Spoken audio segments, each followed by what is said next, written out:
Welcome to my live stream. Thank you so much for coming over to my live stream. I introduced this new thingy into my live stream lah.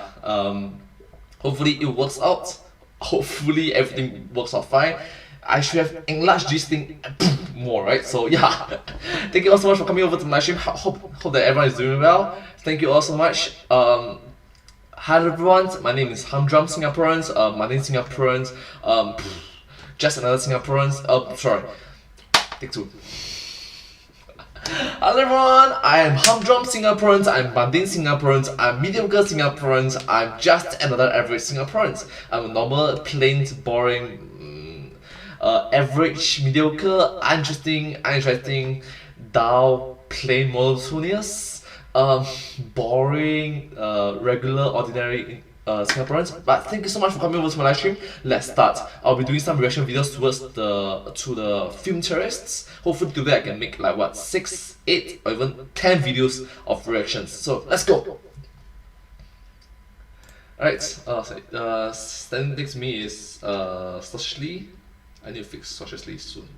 Hopefully.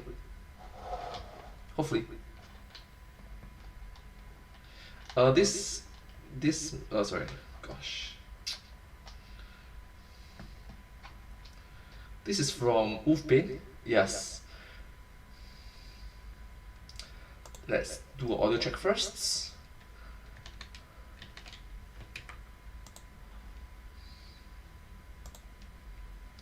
Alright, let's do some simple audio check.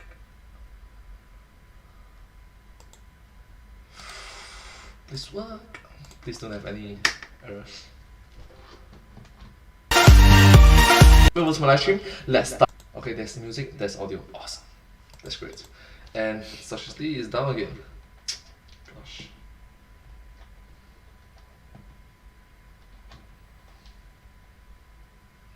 That's the reason why I cannot touch the table, because it's your move. You see, left and right.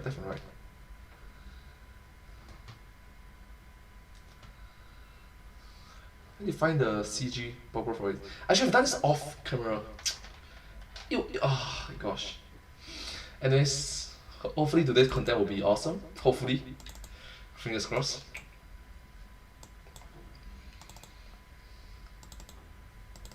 Alright, what is us? Let's go. Ah gosh, I made a mistake. What?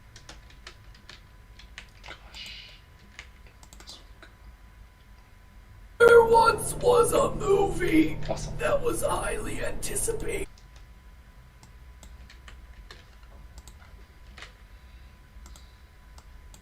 And let's start. Hello everyone, it's me. Please remember, you and me, we are both human beings. Hand in hand, we stand together. Awesome. Let's go, let's start. In 3, 2, 1.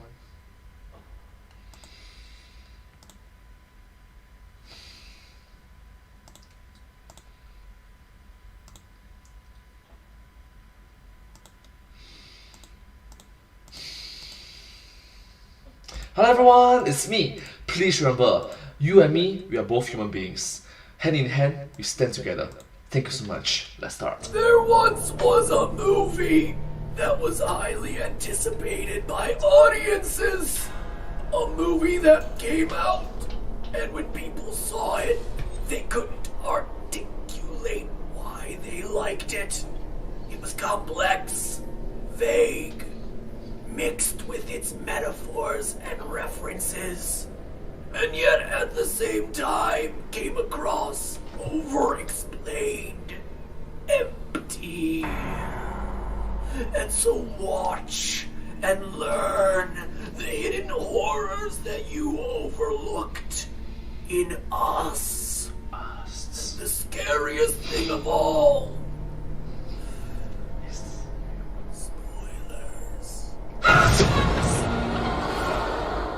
Spoilers. Hello, Internet! Welcome to Film Theory! Hello Internet, welcome to Film Theory. Hello. Spoilers. Now, let me make one thing clear up front. Us is a great movie, but Alright. it's also a hard movie. I think everyone was really excited to see what Jordan Peele's follow-up to Get Out would be, and Us doesn't disappoint. It's just different than the horror movie that I think a lot of people were expecting, Yes, Key and Peele, they're just awesome individuals. myself included. Whereas Get Out is pretty self-explanatory in its themes about race, Us plays with a lot of big ideas that don't immediately seem to fit together. There are themes of religion, race, duality, free will, all told through the story of underground mazes, cloning experiments, nationwide hand-holding, the smooth flow of loonies, What does I got 5 on it mean? It's about drugs. and rabbits. A whole lot of rabbits. Now, when I say it's a hard movie, I mean that it's one that requires a lot of thought. A lot of thoughts, a lot of metaphors, and a lot of thinking involved.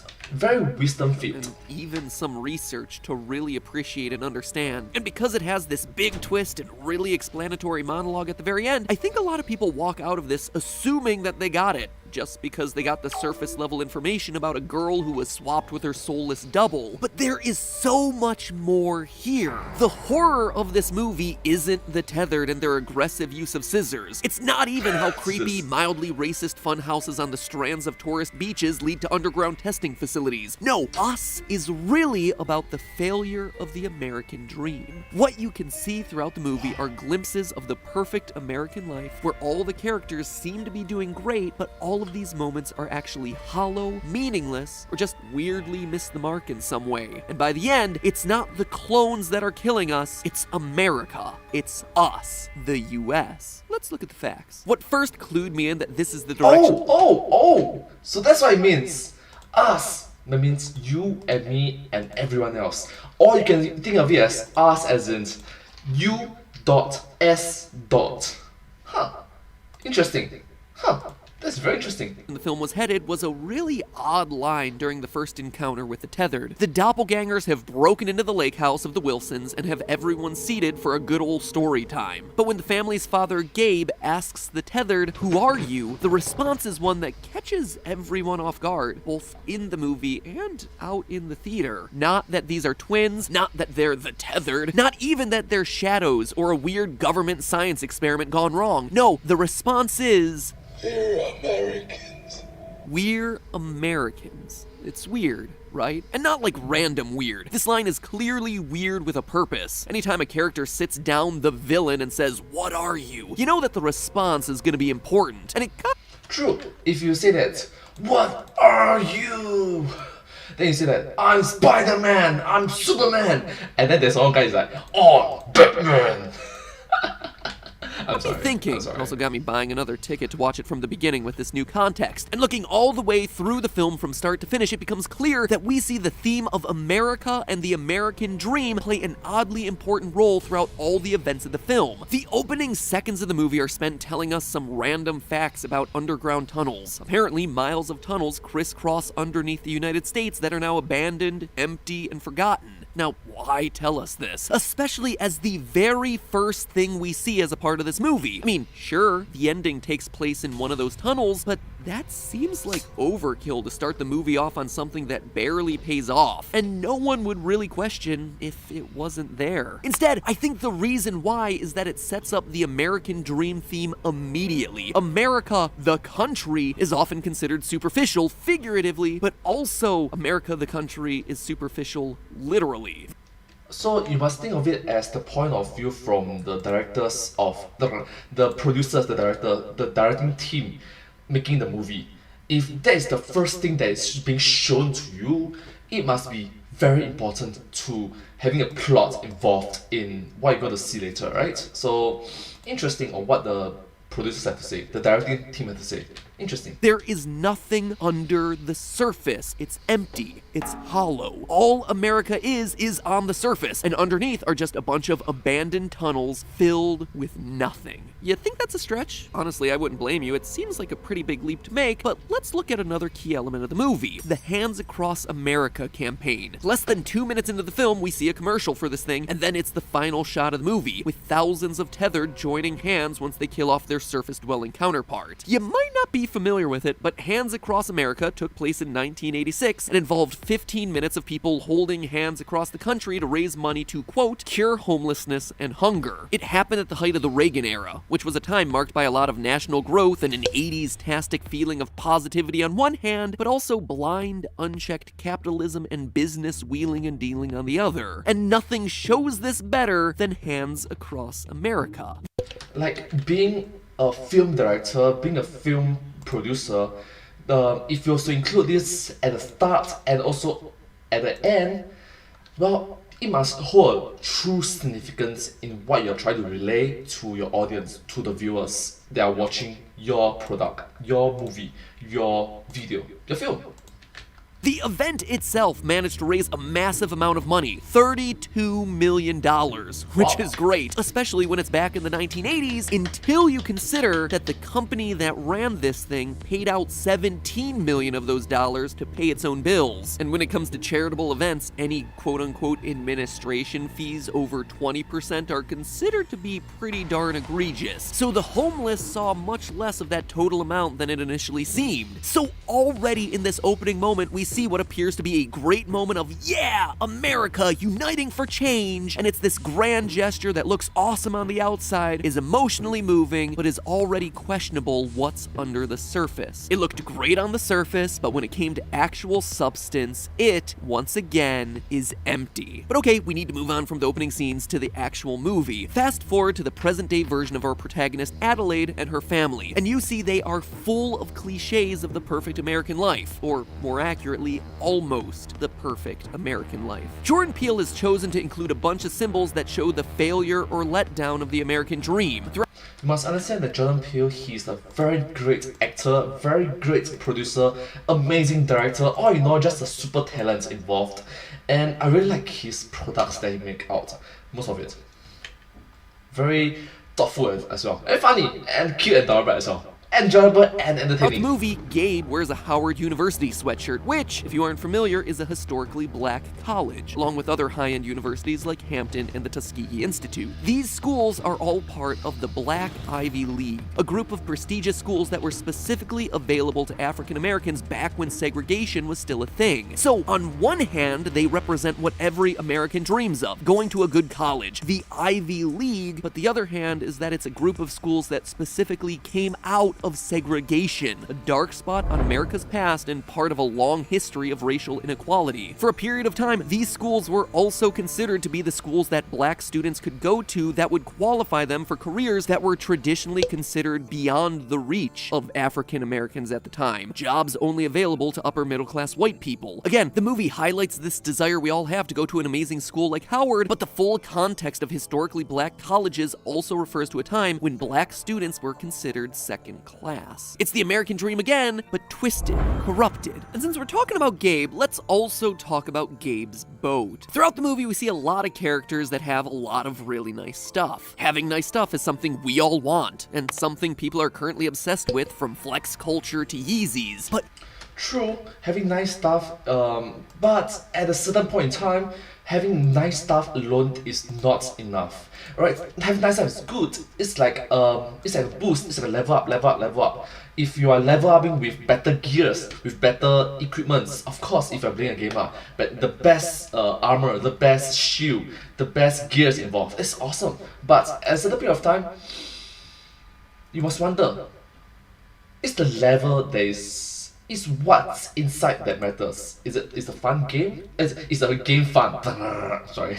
Similarly, it's not what the gears can do for you. At some point in time, you have to change.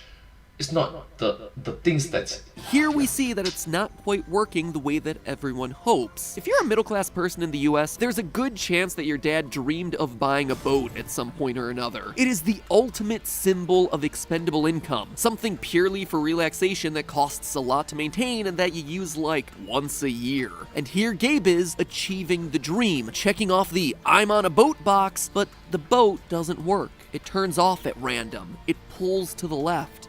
It veers a little to the left, so you gotta hold on to it. It's the American dream in name, but in substance, it's empty. Not only is the boat not all it's cracked up to be, it's not just the boat, you also have to have all the stuff that goes with it. It's never enough to have what you have, you always need to have more. The boat is certainly the most prominent example, but you also see it when Gabe talks about the Tyler's car, You saw their new car, right? and their backup generator. The American dream isn't a destination. It's just constantly trying to get more than you already have, and constantly being dissatisfied by what you do have. Speaking of all that stuff, after seeing the Tylers literally die all over their beautiful house, Okay, that happened in the movie, but please remember to be understanding, be kind, be wonderful. People are coming, and please don't resort to violence immediately. Please don't do it. Thank you so much. At least like a escalation of level of escalations, alright? Don't just step 1, step 2, step 3, profit. You don't do that. You don't do that, right? There's multiple different steps involved. Gabe still sees all the stuff as the thing that's going to protect him. We got everything we need here. Food, water, backup generator. Materialism is the shield. It's the solution because it's always the solution in America. Rewind back to the first home invasion scene, Gabe's tactic again is the stuff. To keep offering the tethered more material goods as the thing to make them go away, a direct nod to the perceived power of capitalism in making your problems go away. We don't have anything here. This is our summer home. Come on, man, this is not the time for that sort of flex. Gabe follows that up by offering the boat to empty his bank account. The irony here is that all that stuff isn't protecting anyone, but it is killing everyone. Did you notice that throughout the movie, even though scissors are the main weapon, they rarely are the thing that kills anyone, at least on screen? After Tethered Adelaide notes that we're Americans, people aren't using knives and guns. They're using symbols of the American upper middle class. During the opening attack, Gabe wields the great American pastime of a baseball bat. Death number 1, Gabe kills Abraham with the new boat. Zora kills one tethered Tyler twin and almost the other with a golf putter. Death number 3, Gabe kills tethered Josh with the flare gun from the boat. The Amazon Alexa fails to call the police, leading to more death. Jason kills tethered Kitty with a mounted rock. They're minerals. Got some geodes coming that are very delicate. And death number 5, Zora kills Umbre with a high-end white Land Rover. These deaths literally and figuratively beat the characters over the head with the idea that their stuff isn't doing good in the world. It's a weapon. It also shows a lot of symbolism involved in this movie. Really respect the directing team for including this. The writers, the team behind making this movie. They are just wonderful individuals. Like very thoughtful as well. that at the end of the day, we're all dying to this materialism and Super talented as well. slowly being killed by our desire for more stuff. Even tethered Kitty and Josh can't resist the pull of capitalism. They put on the bathrobe, they put on makeup, they even try a little DIY plastic surgery in pursuit of this beautiful life that their counterparts, the real surface Tylers, had. They think that it'll be the thing that makes them happy, that gives them substance. It's all the soft things that they grew up wanting but never had. And the irony is, it's not gonna make them happy because this is America. She puts on the makeup, it makes her happy for a second, but then she starts seeing imperfections and immediately starts slicing into her face. You continue to see how futile this American life is when the families hit the beach and everything ain't so perfect. Gabe and Josh spend their entire time there comparing stuff, showing very clearly that even if you're doing well in America, you'll still always be comparing it to the people around you, and you're not doing good enough. Why are you comparing stuff that will lead to negativity? Why don't you compare stuff that will lead to positivity instead? Alright? Lead to growth, improvement, so that everybody can be better. Right? Isn't that a better outcome for everyone? For everyone.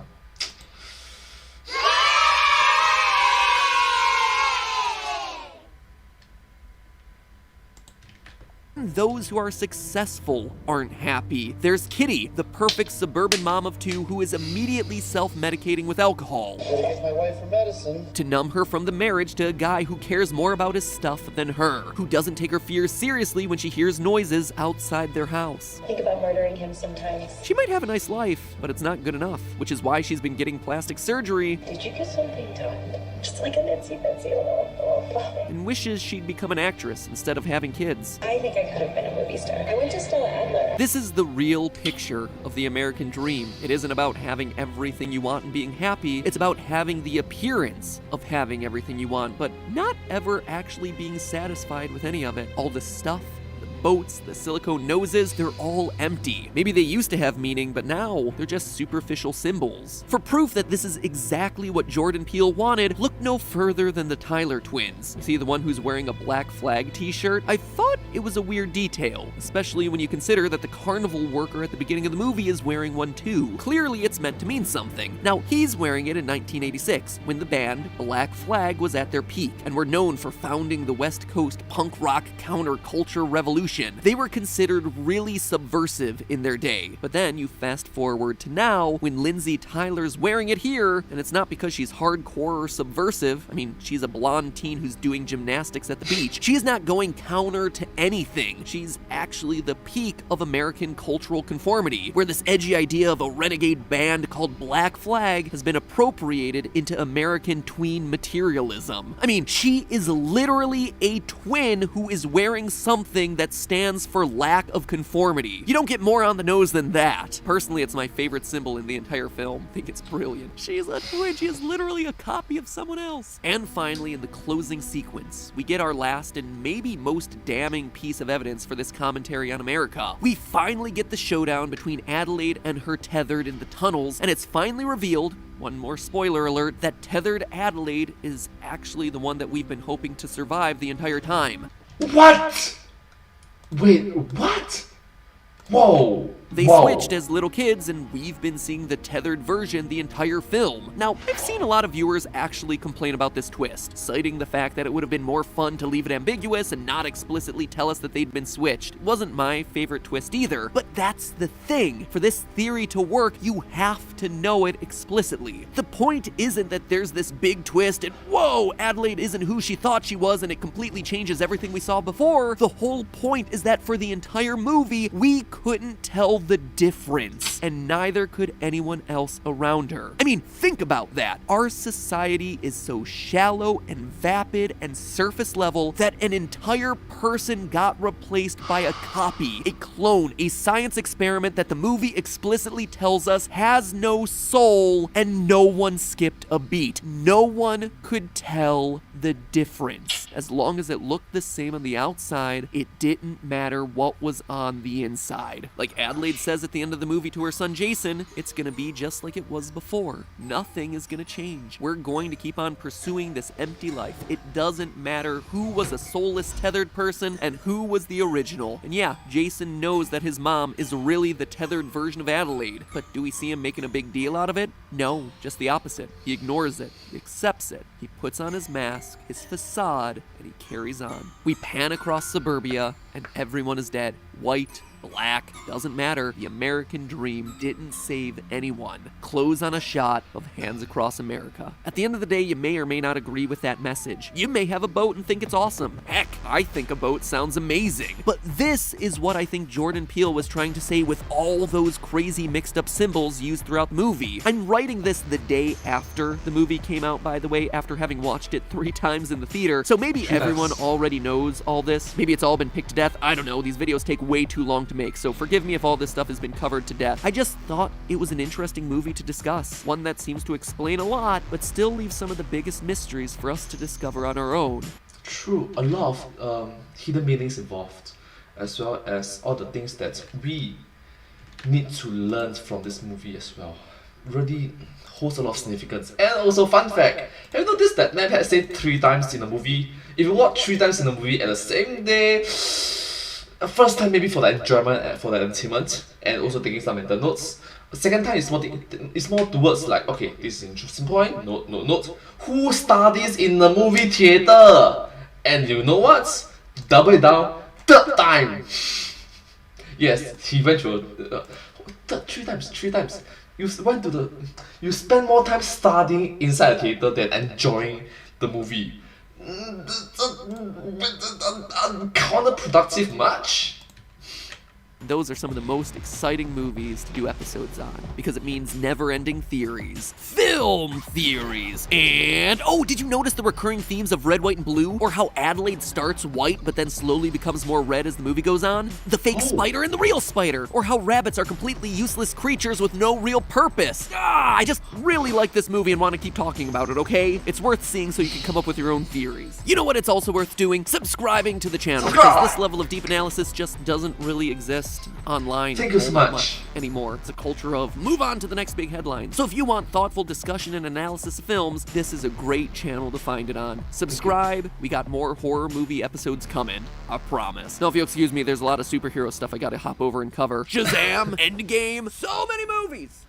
Woo! Well, thank you so much for watching this video together with me. I'm genuinely, honestly grateful and thankful for your support and attention for it. If you do like this video, please remember to like, share and subscribe to my channel and comment down below if you have any share with us. Don't forget to follow my channel and sincerely appreciate all of your support and encouragement for our work. Thank you all so much and I hope to see you all in my next video.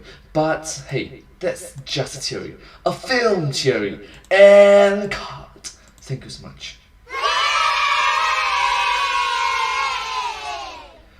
And I hope to see you all in my next video. Bye bye! Once again, I'm sincerely thankful. Subscribe! Wow, this is a very meaningful movie. Thank you so much. And also if you notice right, over here there's like my eyes is twitching and this is just the first video. I still have to react to like what, 5 more videos? You know what, just 5 videos today. I need to have better sleep, you know. I slept at what, 3-4 AM today? I shouldn't have done that. Scientifically speaking, right, the best time to sleep as a normal human adult is 10 or 11 PM. 10 to 11 PM. Alright, don't give me 11 or 1 PM. It's just silly. Alright, let's be honest. I should have slept earlier.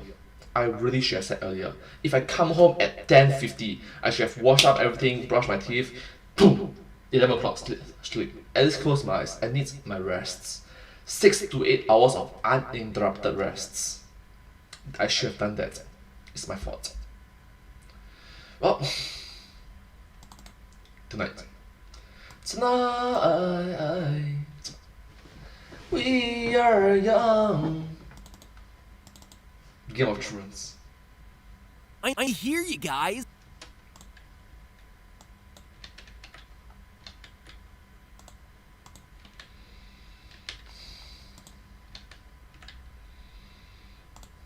Having lack of sleep is really bad. Like my spinal cord is just, my fat is just, and my body just, my fats, my muscles are, yeah, not good in general. Especially when this is hours movie. Oh, sorry, hours of live stream. Anyways, let's go. Hello everyone, it's me.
Alright, let's go.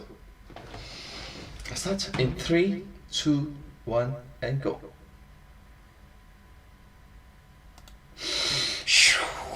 Hello everyone, it's me, Game of Thrones Season 8! Yes, PS to the fanbase. Yes, we are doing this. One more time.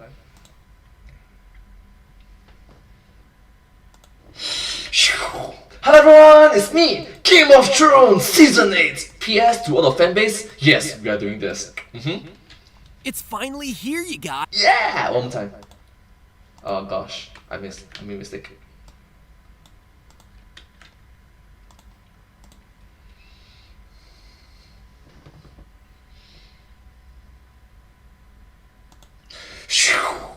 Game of Thrones! One more time.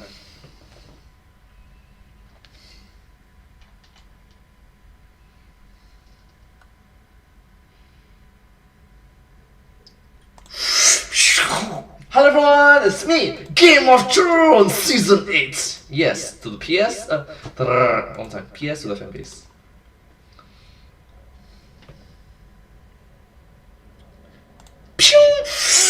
Hello everyone, it's me, Game of Thrones Season 8! PS to the fanbase. Yes, we are doing this together. It's finally here, you guys! Yeah. Game of Thrones premiered back in the spring of 2011, and now, after 8 years, 23 if you're a fan of the books, we are finally getting the answer we've all been waiting for. Around a decade. Who will win Clegane Bowl?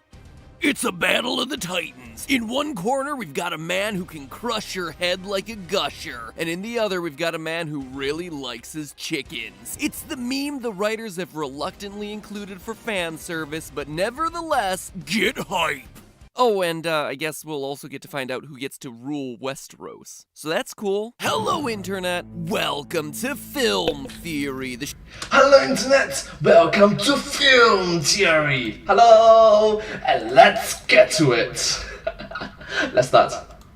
show where the night is dark and full of theories. You guys, I can't believe that Game of Thrones is nearly over. I know that we're gonna get ourselves a variety of spin-offs and whatnot, but we can never go back to this time when we were first discovering a fantasy series that was as rich as Lord of the Rings, with the added bonus anxiety of thinking that any character could die at any time.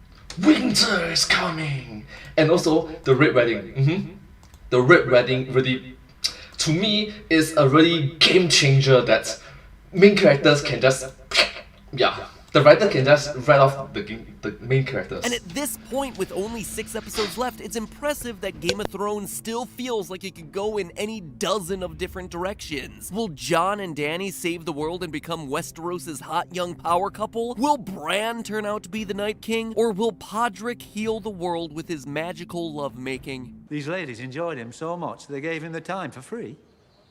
No one knows. Well, no one except for Sansa's friends. It is probably the single most hyped series finale in TV history since Breaking Bad ended back in 2013. So much so that there are betting odds for who will rule Westeros at the end, as well as who will be first to die in this new season. Let's just say, looking at the odds, things aren't looking too hot for the Greyjoys. And so of course, true to form, today's theory is all about how this whole thing is gonna end. Now, is my theory today gonna tell you to run to Vegas, plunk down your cash on Tyrion, Varys, and Dany for the Win Play show to get yourself rich? No. Today's theory is about how Game of Thrones should end, not about how it will end. And I think that those are two very different things. At this point, the narrative of Game of Thrones is constrained by a number of factors. It's a victim of its own success. I mean, sure, Game of Thrones isn't afraid of being dark and ripping fans' hearts out, but HBO might now be reluctant to do certain things now that they want people to stay invested in Game of Thrones spin-off shows. They might feel like they need a more TV-friendly ending that leaves people wanting more, or leaves certain characters alive. Plus, who knows how much the end of the series will line up with the way that George R.R. Martin decides to end the books. I mean, if you're Martin, don't you kinda want the show to end a bit differently so that there's still some reason to read those last 2 books? To be honest, that's a very interesting idea to have. Cool. Cool. Of Winter and A Dream of Spring when they eventually come out. If they eventually come out, they're never coming out, are they? So today I'm talking about the ending that should happen. Once you get past all the dragons and war and incest, what is Game of Thrones really about? And what kind of ending would serve all those themes the best? I remember correctly, if it's Star Wars, right, it's like poetry. It rhymes together. It may not be the ending that Westeros needs, but it is the ending that Westeros deserves. It's not the superhero that needs. It's a superhero that one more time. It is not the superhero the city needs. It is a superhero the city. That mess out again. One more time. One. Take two. Take three. It is not the superhero the city wants, but it is a superhero the city needs. Oh my god, that was good. That was good. As Kate says in her prophecy for Daenerys, to go forward, you must go back. So to think about how Game of Thrones should end, let's take a look at how it begins. The pilot of a show like Game of Thrones is important because it's likely to establish not just the characters and setting and plot points that'll endure throughout the show, but also because they tend to hint at the themes and messages that the show will explore throughout the rest of its run. In our inaugural episode, we established three main houses. Winter is coming. Stark, Lannister, and Targaryen. These are the ones that the show tells us to invest in at the outset. And while plenty of other houses have become important over the course of the series, the show, going into its final season, is still focused on these three. The Tyrells are dead. Boltons are dead. The Martells are dead. Your daughter will die here in this cell, and you will be here watching. The Freys are dead. Winter came for House Frey. The Greyjoys and Tullys are still kicking around, but be honest with me, do you really care? No. Every time I hear about the Greyjoys, my eyes roll into the back of my head. What is dead may never die. What is dead may never die? More like what is dead should stay dead and just stick on their own damn island. That burn. Ouch. They're distractions. They were never real contenders for the throne. But not only are the Starks, Lannisters, and Targaryens the first three houses we've become familiar with, each one demonstrates a major theme that ends up pervading the rest of the series. 1, the price of power. 2, the failure of man's institutions. And 3, the dangers of pride. You must understand that absolute power corrupts absolutely. And by looking at the way the series explores these themes and these houses, we get ourselves a clear pathway to what should be the ending for the entire series. Theme number 1, the price of power. From the earliest days of watching this series, we may not have been able to tell a Maester Pycelle from a Barristan Selmy, but one thing we all knew was the Lannister motto. A Lannister always Don't pays... say it.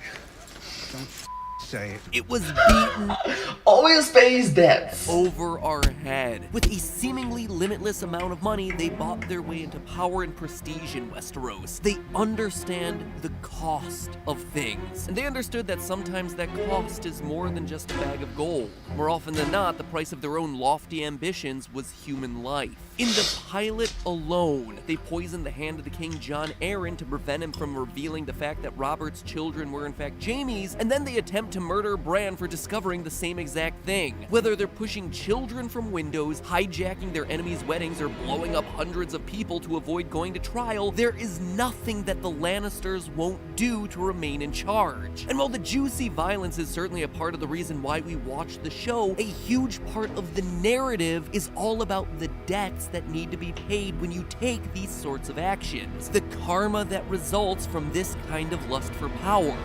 GOT. Game of Thrones.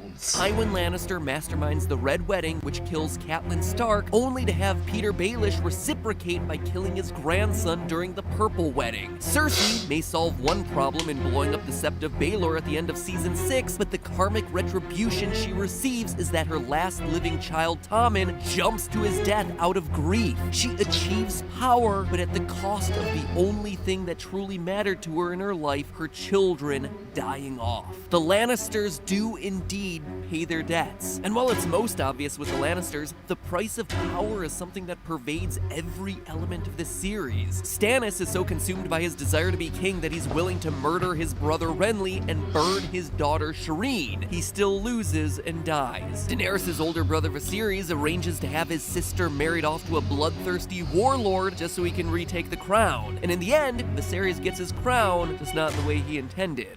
Even the more honorable quests for power come with a huge price tag. Few would argue that Jon Snow didn't hold the moral high ground against Ramsay Bolton during the Battle of the Bastards, but the show makes sure that we see that even justified conquest is awful. Justified conquest can be awful when the results is negative. Snow doesn't want thousands of people to die, offering Ramsay a one-on-one duel instead, but when Ramsay refuses, everyone on that battlefield ends up dying anyway. So much so that Jon almost suffocates to death under a giant pile of corpses. And then you got Daenerys, who genuinely has progressive ideas about abolishing slavery and demolishing class divisions. Yes, back to that. You must understand that justice is not always correct. Justice is not always fair. We try our best to reason ourselves out, but at the end of the day,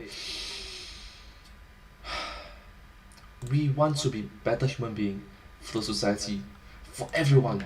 But for someone who talks about leaving the world a better place than she found it, she sure does love burning people alive. The moral here is that everyone, good, bad, or otherwise, has blood on their hands. And sure, while you may be rewarded temporarily, eventually you're gonna have to pay your karmic debt. Theme number 2, the failure of institutions. The thirst for power is a big element to Game of Thrones, to be sure, but in reality, it's just a symptom of institutions that humans have put into place for themselves. Part of the reason Daenerys wants to break the wheel in the first place is because the rules about how people are governed are unjust and lead to abuse. You must understand that if the system is corrupted, if the institution is corrupted, if the governing body is corrupted, if the person that is in charge is corrupted, if the leadership is corrupted, if everyone willingly and unwillingly becomes corrupted, does corrupted actions, what do we do?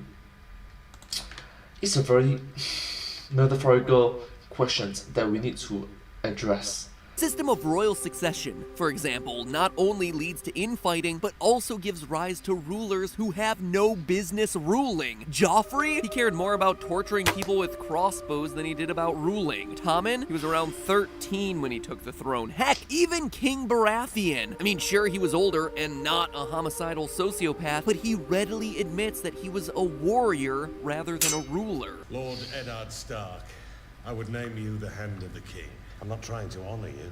I'm trying to get you to run my kingdom while I eat, drink, and haul my way to an early grave. The fight between Stannis and Renly? Sure, Stannis had a better claim to the throne as the next oldest brother to the king, but Renly was probably the better option, having more public support and leadership ability. The systems devised by men are constantly failing. The characters know that they're flawed, but they don't do anything to fundamentally change the system. Even Daenerys herself is a part of this problem. I mean, think about it. She says that she wants to change everything, but at the same time she insists that she's the rightful claim to the throne simply because she's the daughter of a former king who happened to be a homicidal maniac. She says she wants to break the wheel, but apparently she doesn't want to break the wheel entirely. She wants to keep intact the parts of the wheel that, support her claim to the throne. And benefit her. If you want to change something for the benefit for everyone, not just for me as well. But for me, mostly, a significant part towards me. Don't do that. Put in the change so that everyone benefits properly. I mean, nobody is really advocating for democracy in Westeros, so how much are we really shattering that wheel, friends? And it's not just political systems either. Look at another institution that plays a huge role throughout this story: marriage. Daenerys, at least in the books, is a 13-year-old who's married off to a warlord. Sansa's marriage to Tyrion is loveless and fails to protect her. Her marriage to Ramsay is even worse. Neither Robert Baratheon nor Cersei is happy in their marriage. Even Catelyn and Eddard Stark, what should be a loving marriage between two of the show's most noble characters, is tainted by her mistaken belief that he cheated on her, leading to the birth of Jon Snow and her lifelong resentment of him. The only truly positive, love-filled marriage that we see on screen is with Robb Stark, and that didn't turn out too well either. So if government and marriage aren't working too well in Westeros, then how about religion? No again, according to Georgie Martin. Sure, the Lord of Light may be able to raise people from the dead and give birth to shadow babies, but he also requires human sacrifices in exchange for winning battles that, whoops, you end up losing anyway. Then there's the entirety of seasons 5 and 6 when Tommen yields too much power to the High Sparrow. It is one of the longest and, in my opinion, most frustrating plot lines in the series because it feels like filler that just slogs on for way too long. But when you actually stop and look at the themes of the entire story of Game of Thrones, the purpose actually becomes clear. It's to show that no one, no institution is truly good, no matter how pious or noble the intentions might at first seem, which is exactly why the Starks are so important in this story. Eddard Stark was a man defined by his belief of the inherent good of human institutions, and it gets him killed. His reliance on arbitrary rules and the way things are supposed to be done gets him beheaded. Sansa desires a life of finery, living with the nobles in King's Landing, but when she finally gets it, she winds up being abused by Joffrey, and then the Boltons. It's only when she rejects society's rules for her that she regains any sort of power in this story. Jon Snow is constantly trying to help the Night's Watch help themselves, and their response is to kill him for it. Now, in the aftermath of the Battle of Hardhome, where the tribe leaders pledged their weapons to him, he's basically the equivalent of the King Beyond the Wall. He is a wildling, and is more successful now than he ever was when he was wearing the black. But perhaps the most obvious example is Arya. At the beginning of the story, Arya admires her sword master, Syrio Forel, a water dancer with perfect stances and elegant moves. The Hound quickly disabuses her of this. Who taught you that shite? The greatest swordsman who ever lived. All right, you have a sword. Let's see what he taught you. Your friend's dead. Meryn Trant's not. There's Trant Tadama. And a big sword. She then moves on to overturn the organization of the Faceless Men to become a merciless assassin, following her own rules and taking on any identity she chooses. And in the process, she literally has to reject her identity as a Stark. No one. It's only when the Starks deny their name and their upbringing, their house's belief on the safety of institutions, that they're finally able to survive in this world. Look. True. Your survival for the fittest. Those that can adapt wins. Those that can adapt the fastest win. Looking across the series, all the systems are unjust, unfair, and destructive. Unjust, unfair, and just, yeah, all in all, don't use the name, this is for justice, this is for truth, this is for fairness. Oh no, this is just BS. Pure BS. Fundamentally speaking, there's the yin and yang, there's the good and bad. Both exist at the same time. For every time you say justice, you are saying the words injustice as well. Human society fails over and over again, which leads us to theme number 3, the dangers of pride. Potential threats to our beloved characters are telegraphed everywhere in this show. Catelyn actively warns Robb Stark to stay true to his marriage promise to the Freys. Walder Frey is a dangerous man to cross. I know that. You gave him your word. Treat your oaths recklessly, and your people will do the same. And he doesn't, and winds up dead. When Eddard threatens to expose Cersei's adultery, she turns the threat right back at him. When the king returns from his hunt, I'll tell him the truth. Wherever you go, Robert's wrath will follow you. I'm one of my wrath, Lord Stark. When you play the Game of Thrones, you win. Or you die. He's arrested and executed. The slave masters of Meereen are given a pretty sweet deal by Tyrion to take 7 years to phase out slavery, but they're unwilling to cooperate, and say it with me now, they get themselves killed. In all of these cases, and so many more throughout the series, pride is the reason for their downfall. Robb and Ned and the slave masters were so confident that they were untouchable that they ignored the warnings. When Jon Snow returns to Castle Black from his semester abroad with the wildlings, he gives the Night's Watch the advice to let the wildlings through. They refuse, and most die as a result. Speaking of wildlings, let's not forget Mance Rayder, the king beyond the wall. Yes, what MadPat have mentioned is true. You can't just say the word pride. You have too much pride, and then without explanations. I really like it that MadPat have mentioned pride and also give explanation to pride, right? Like 骄傲, but also elaborate on it so that we can learn from it, so that we can understand what you meant. We can have a better view of the situation from your point of view, a better understanding of the situation from your point of view. Yes, MadPat have really shown that. Don't just say the words. Don't be too prideful. Don't be too envy. Instead, he elaborates on it properly, educate us, teach us, this sort of things in which proper individuals should do it properly. As a good, decent human being. Correct? Thank you so much, MadPat, for teaching me today.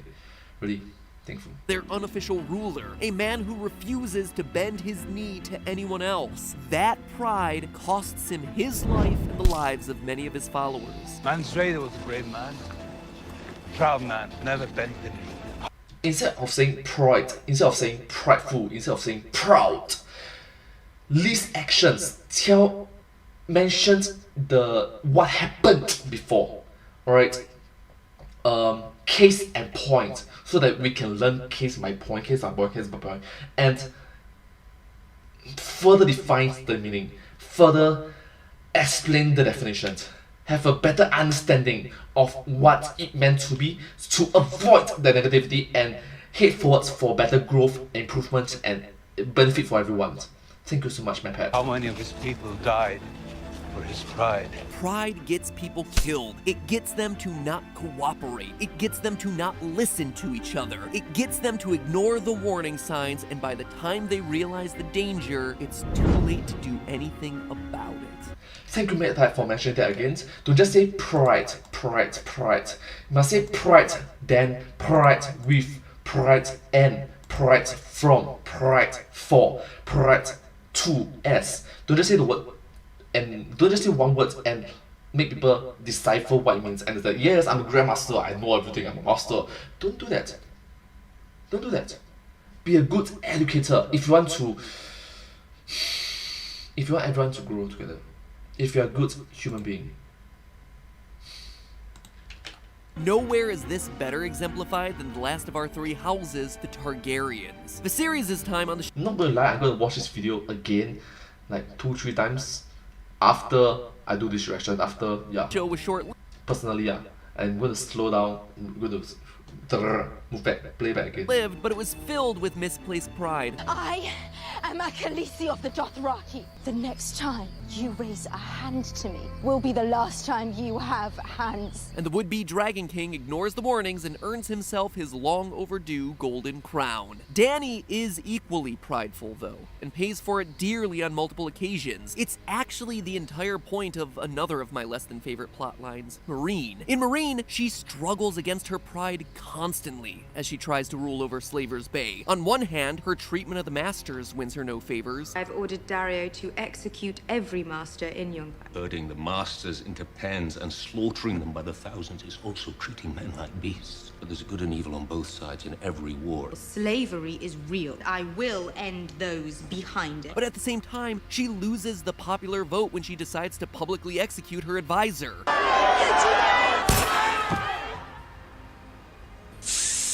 And of course, there's the fighting pits. Despite being advised by others to uphold this ancient tradition for the good of the people, she thinks she knows better, refuses to heed the concern. Now, as we race towards the finish of the show, pride is once again a huge focus around her storylines, demanding that Jon Snow kneel to her as queen before she'll lend him any favor. I will fight for you when you bend the knee. My people won't accept a southern ruler. They chose you to lead them. Isn't their survival more important than your pride? Here's why all this matters. Throughout the entirety of this series, everyone has ignored the real threat to Westeros. the White Walkers. Remember how I said that pilot episode was going to kick off all your important characters and themes? Well, in the opening minutes of the show, what are we shown? Not any of the houses, not King's Landing, heck, not even characters that live through the opening moments. No, we are shown the danger of the White Walkers as they butcher a scouting party. Even before that iconic theme music plays for the first time, it is the White Walkers that are getting top billing. Later on that same episode, we see Ned make his first crucial decision of the series, and by extension, his first crucial mistake of the series. He has to choose what to do with the deserter who escaped the White Walker attack with his life. Ned, being a man of rules and institutions, decides to behead him, despite the boy's warnings of the White Walker threat. No, I broke my oath. I saw what I saw. I saw the White Walkers. People need to know. Is it true he saw the White Walkers? The White Walkers have been gone for thousands of years. And from that point forward, everyone just ignores the ice zombie threat. Shortly after Eddard's beheaded, Alistair Thorne is sent to King's Landing with a zombie hand to show off, and no one cares. The Night's Watch, meanwhile, is sending out dozens of messages to all the houses asking for help. Heads up, ice zombie ahead, we shall do something. And all of the messages get Guys, I'm serious, there's a fool on me! Months. Samwell Tarly tells the Maesters in the Citadel that he has actually seen these things and that the threat is real, and they choose to just sit on their hands. Winter was coming and still coming and took a really long time to get there, but no one cared. No one prepared. They fought petty little battles against each other, sacrificing thousands of lives just to decide who got to sit on a really uncomfortable looking chair and really uncomfortable looking chair. Oh my gosh. I think it's true. All this civil war, all this infighting involved, all these internal conflicts can be... And then you are not seeing the truth. The outside is... It's not just one time, it's not 2 times, it's not 3 times, it's multiple different times, multiple different warnings. Alright, if it's 1 time, maybe brush off. 2 times, coincidence. 3 times, we better do something about it. Isn't it correct? 3 major events. And 4, 5, 6, 7, 8, 9, 10, to the point in which when it's right in front of our face, oh, let's do something about it. It's too late to do something. Now, the karmic debt is coming due. In the final hours, Cersei sees an undead white point blank, and her pride prevents her from partnering with rivals to the throne. In return, the king in the north will extend this truce. He will remain in the north where he belongs. I cannot give you what you ask. I cannot serve 2 queens. Then there is nothing left to discuss. The dead will come north first. Enjoy dealing with them. We will deal with whatever is left of you. If this show has taught us anything, it's that everyone tends to die when people don't cooperate. So what people tend to die when people don't cooperate. Kind of ending best fits with what Game of Thrones is trying to tell us? How should Game of Thrones end? Well, humans are habitual creatures. I help you, you help me. I support you, you support me. Both of us thrive together, both of us improve together, both of us benefit together. Everyone benefits together, in fact. Yes. If we're looking at it from a purely thematic standpoint, the White Walkers should wipe out everyone. Mankind hasn't learned its lesson. We either work together to all survive, or we all end up dying. People continue to be disloyal, brutal, willfully ignorant. They rely on systems that lead to abuse. They're prideful, and that pride prevents them from working together. So who deserves to rule Westeros? No one. I mean, sure, Dany and Jon are working together now, but it's a little too late. They're all too self-interested, too short-sighted, too ethically compromised. Too self-interested, too short-sighted, too ethically compromised. The ending that makes the most thematic sense for Game of Thrones is for the White Walkers to win, for society to reset in some way. It's not that mankind should lose because Game of Thrones is some nihilistic universe in which choices don't matter. It's the complete opposite. It's that the choices mankind made in the lead up to winter were wrong. They made the wrong choices. They weren't the responsible ones. And in the end, those choices should lead to their ultimate downfall. And if you don't believe that this is the ending that's deserved, remember, it's mankind's fault that the White Walkers exist in the first place. In the Season 4 finale episode, The Children, Bran learns that the White Walkers were created by the Children of the Forest thousands of years ago. But the reason they created them was to defend against the destructive force that was invading Westeros, the First Men. men landed in Westeros and immediately began slaughtering the indigenous races. In this way, the fall of Westeros is as much karma as it is anything else. There would be a karmic debt to pay for mankind's brutality, for their unjust systems to be wiped out, for their inability to cooperate leading to their demise at the hands of a unified singular White Walker force that wouldn't exist if it wasn't for them. One that the show's creators decided to show us before we met any other characters in this series. What makes the most sense is for winter to come for all mankind. Will my prediction come true? Well, it's hard to spin off a series when everyone's dead, so probably not, but you gotta admit, that would be one really memorable way to end a series. Or maybe the chair, wink wink, the chair just, yeah, what are the odds, man? Just what are the odds?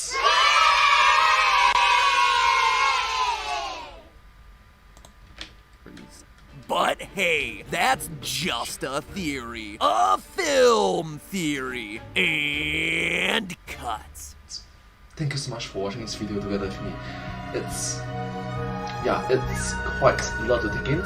A lot of educational lessons that we can learn from so that we can benefit, not you, not me, together as humans for all humanity. So that we can grow, we can benefit, be more understanding, be more respectful, be more welcoming to one another. Thank you so much. And if you do like this video, please remember to like, share, and subscribe to my channel, and comment down below if you're ready to share us. Don't forget to follow my channel. Sincerely appreciate all of the support and catch up for me. It's very motivating and uplifting for me to see all your positivity and wholesomeness in my comments, in the comments down below. Thank you so much. I hope to see you in my next video. But hey, that's just a theory, a film theory, and cut. Thank you so much. And I hope to see you all in my next video. Once again, thank you so much. Please do remember to subscribe to my channel. Bye bye. Thank you. Oh wow, that's 30 minutes. Wow, that's 30 minutes long. Goodness. What happened to the Wi-Fi? Huh? What happened to Wi-Fi? It says, oh, I think the live stream restarted it. Ah. Okay. Can. Hopefully everything goes well. Hopefully everything goes well. One of the few things in which I will need to do is to spend more money on better contracts for better Wi-Fi and data connections. If I also do live stream, because for videos, right, I can always schedule to be posted, correct? But for live stream, it's live. That's why I will need to invest more money. But first things first, I need to start earning money lah. That's why.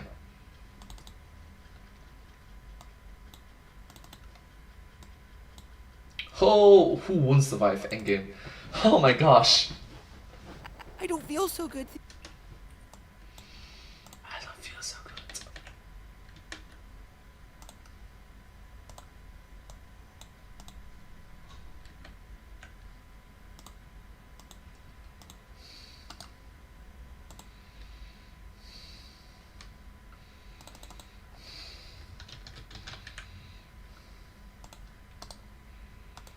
Oh my gosh, I watched this movie like what? Multiple different times. How many times again? Probably 50 times, I guess, or 100 times. Okay, I got a lot of time on my hand now, but then okay.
Let's start.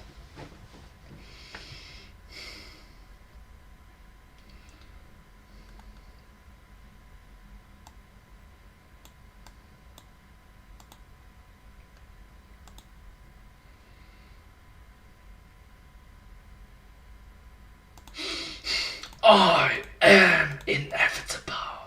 Hello everyone! One more time.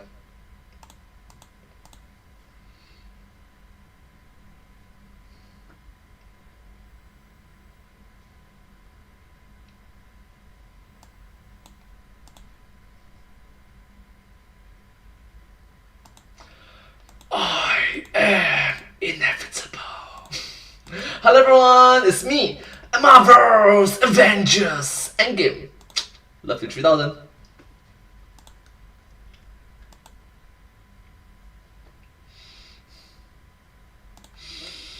I am inevitable. Hello everyone, it's me, Marvel's Ender.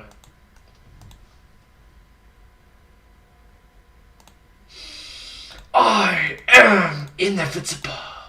Hello everyone, it's me, Marvel's Avengers Endgame. Love you 3000. Let's go. Oh my gosh, why did I make this mistake?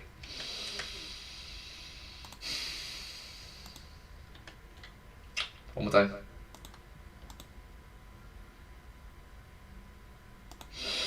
I am inevitable. Hello everyone, it's me. Gosh, I hit myself. I really hit myself. One more time. I should have a better headset. I should have better gear as well. It's not I want them, but then I need them as well.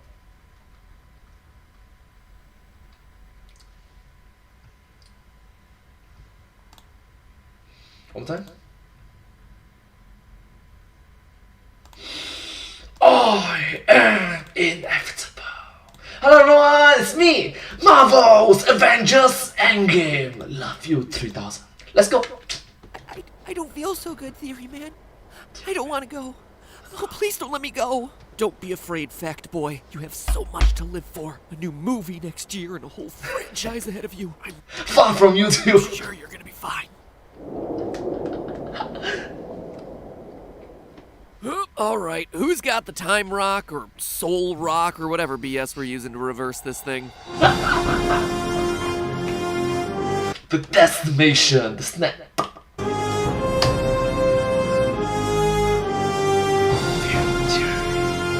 Hello Internet, welcome to Film Theory. Hello Internet, welcome to Film Theory. Hello.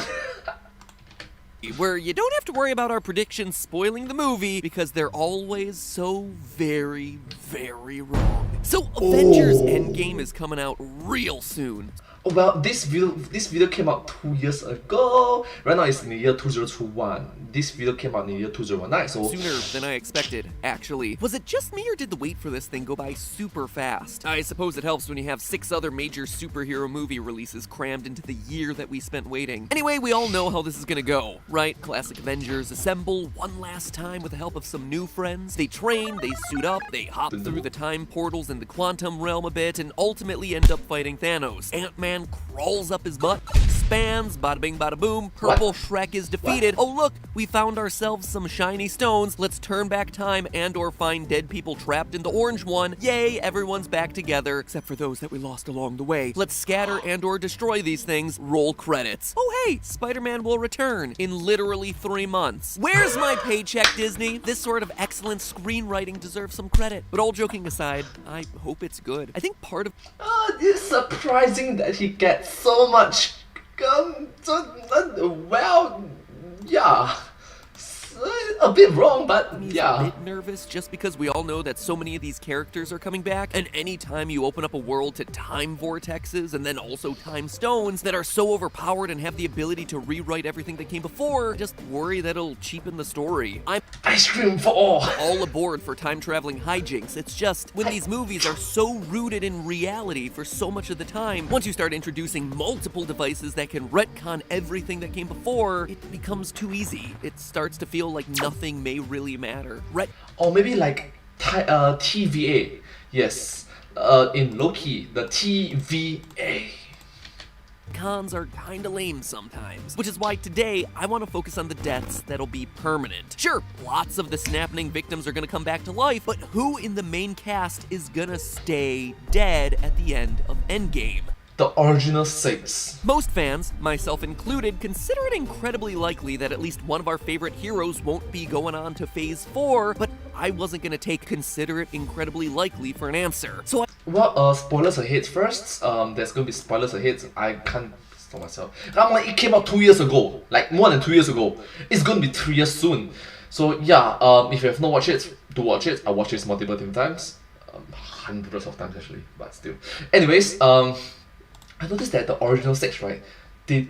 After the battle, they didn't leave.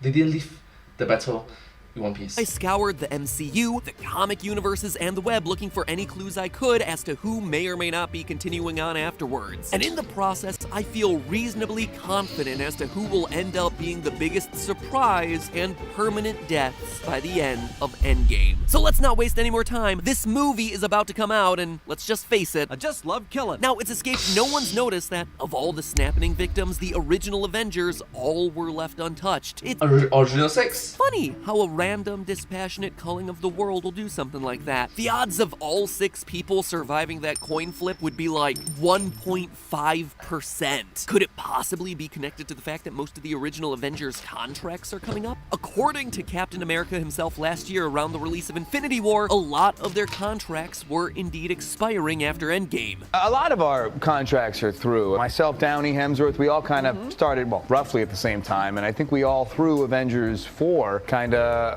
wrap it up. I don't know what's next. By 2019, that's it. With so True. One is Old Man Steve.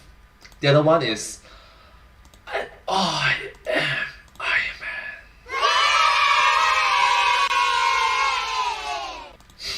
many contracts set to expire, it seems like a good chance for Disney to cut and run and start in with some new actors. So let's start by looking at all these guys. Let's take out what I consider 2 easy ones first. Hulk will survive. Actor Mark Ruffalo's been very public that he's in a 6-film contract, and since cameos don't count towards the total, Endgame will be only his 5th, leaving at least 1 more before the Jolly Green Giant goes away. Thor will also live. Not only have his films been building in popularity and in profits since he first hit the big screen, but from a story standpoint, dying would defeat his narrative purpose. In She-Hulk and Love and Thunder. Infinity War, we see Thor at his lowest of low points, having lost most of the Asgardians as well as the last of his family and friends to Thanos' attacks. He's ready to lay down his life because he feels like there's nothing left to lose. You know, I'm 1,500 years old. I'm only alive because fate wants me alive. 15,000 years old. 1,500 years old. 1,500 years old. Should be 1,500 years young. Yes. And what if you're wrong? Well, if I'm wrong, then what more could I lose? He's alone, and by the end of the movie, even his belief in fate willing him to finish off Thanos has let him down. Literally, what more can he lose? His eye, his hammer, his home, his family, his nation, his planet, Asgard. Which means that his endgame arc will have to see him making peace with the losses of his past, something that'll be especially powerful if this movie does indeed involve a lot of time travel, and then moving on to find a new family, people to live with and for. We already see his important connection. And also, break up with his girlfriend with Captain Marvel in the trailers, and we know based on the Avenge the Fallen posters that Valkyrie from Thor Ragnarok is in here too. So already Thor is going to be finding himself new friends that'll help pave the way to his new beginning. So those to me are the easy calls. Now, this may come as a surprise, but of all the characters in the MCU, I actually give Black Widow, Natasha Romanoff, the lowest chance of survival. Oh, wow. The accuracy is... Oh. Now, some of you might be screaming at the screen already, how can you say that Black Widow is gonna die when we know that there's a Black Widow movie coming out? Well, according to MCU Cosmic and that hashtag show, the Black Widow movie is confirmed. Prequel. Be a prequel set in the late 90s and early 2000s. And if the Black Widow solo project is gonna be a prequel, well then that leaves Natasha's fate totally up in the air. Plus, I'm sure if Black Widow ultimately has a huge hero moment in Endgame, it finally gets her the recognition that she's been lacking as a part of this team, thereby making her solo outing a much better bet and much more exciting for audiences to seek out and subscribe to Disney Plus in order to see. Yay, consuming media in 2019. Okay, so she can die, but that doesn't necessarily mean she has to die. So let's look at her narrative. Right now, she is in the perfect position to make a huge self-sacrifice. It's established early on in the first Avengers movie that Natasha has, I got red in my ledger, to clear and choose. Oh my gosh, wow, that's super accurate. Choosing to sacrifice yourself to save half the universe would certainly do that. She She would did. also need to sacrifice herself for a purpose that no one else is able to fill. I mean, she describes herself as someone with Wait, she didn't save herself, she didn't sacrifice herself for half the universe. She sacrificed herself to bring back half the universe. I have a very specific skill set. But most of those skills aren't particular. Technically speaking, bring back and save is different, right? Because they already died. They already snapped away. So they can't be saved. You can bring back the fallen. Something like that. Really helpful when you're surrounded by gods and tech geniuses. So what does Black Widow have that's different than all the rest? Alive. Well, she has a relationship with Bruce Banner. Think about this. Black Widow and Bruce Banner's connection comes out of nowhere in Age of Ultron. What are you doing? I'm running with you. She's the only person who's able to control the appearance of the Hulk. I adore you, but I need the other guy. And while it's established in Age of Ultron, it doesn't go away in future movies either. In Ragnarok, Black Widow's Quinjet recording reminds the audience of their relationship. Clearly, this out-of-nowhere love connection should be leading to a payoff somewhere, and what do we see in Infinity War? Bruce struggling to unleash the Hulk. Another plotline that seems pretty random. Random until you consider the one thing that could get Bruce to lose his cool, losing Natasha. She dies, which causes Bruce to Hulk out once again in time for yet another round against Thanos. And this idea isn't just coming out of nowhere either. Marvel likes to test out ideas for the MCU in their comics first. And in Secret Empire #7, Natasha makes the ultimate sacrifice to prevent Miles Morales from fulfilling a prophecy of killing Captain America. Now, obviously, that's a completely different scenario, but what's important here is that Black Widow has shown that she's willing to sacrifice herself to stop the worst possible timelines from playing out. So based on all of that, I'd say she's dead, living on in that paywall-gated prequel heaven known as Disney Plus. Oh, wow, that transition is quite accurate, but Cap. Well, he hasn't been all that good at keeping secrets. In October, Captain America actor Chris Evans tweeted, quote, "Officially wrapped on Avengers 4. It was an emotional day to say the least. Playing this role over the last 8 years has been an honor. Thank you for the memories. Eternally grateful." End quote. If that doesn't sound like a final farewell to the character, well, I don't know what does. he didn't die. He aged gracefully. Director Joe Russo tried to cover it up in a follow-up interview saying, oh, he tweeted it out, but little does he know he's not done yet. But Chris Evans seems pretty darn eager to get out of the MCU, and his imminent departure keeps coming up in the press. He's gone on record saying that he's eager to start directing, and it seems like Disney might be giving him that opportunity, again on Disney Plus. And here he is again at a press conference for Endgame talking like he's done with the series. The completion of the arc, I mean, that's safe to say, right? So his actor seems ready to move on, his contract seems ready to move on, heck, Disney seems ready to move on, but let's take his advice and actually look at his story arc, because self-sacrifice is the entire theme of his character in this story. Steve Rogers starts the series ready to give his life for his country, and isn't allowed to. Giving the shield to Falcon, to Captain America Falcon. That's the whole gist of the first Avenger. Boy, a lot of guys getting killed over there. Kinda makes you think twice about enlisting, huh? Nope. He wants to enlist in the army, but can't. But by the end of the first movie, he's not only the perfect soldier, he finally gets to make that sacrifice. He gives up his life in order to defeat Red Skull. No one expects him to wake up from the ice, but he does. Except now, he's no longer the idealist that he once was. Family, Stability. Guy who wanted all that went in the ice 75 years ago. I think someone else came out. In the modern day, he learns that his best friend Bucky's been brainwashed into an assassin, and his subsequent quest to rescue him, and by proxy the only connection he has to his past, leads Steve to become disillusioned and go rogue in Civil War. This, in turn, gets him to change his viewpoint on the world. He no longer stands for sacrificing for the good of the many or the good of a faceless country. Instead, he's only focused on sacrificing for the good of the individual. In Infinity War, we outright hear him say, We don't trade lives, Vision. to which Vision responds, Captain, 70 years ago, you laid down your life to save how many millions of people? Tell me, why is this any different? it's not any different. Don't try to outlogic a supercomputer powered by a magic stone there, Cap. But Cap... A supercomputer with a magic stone. Yeah, true.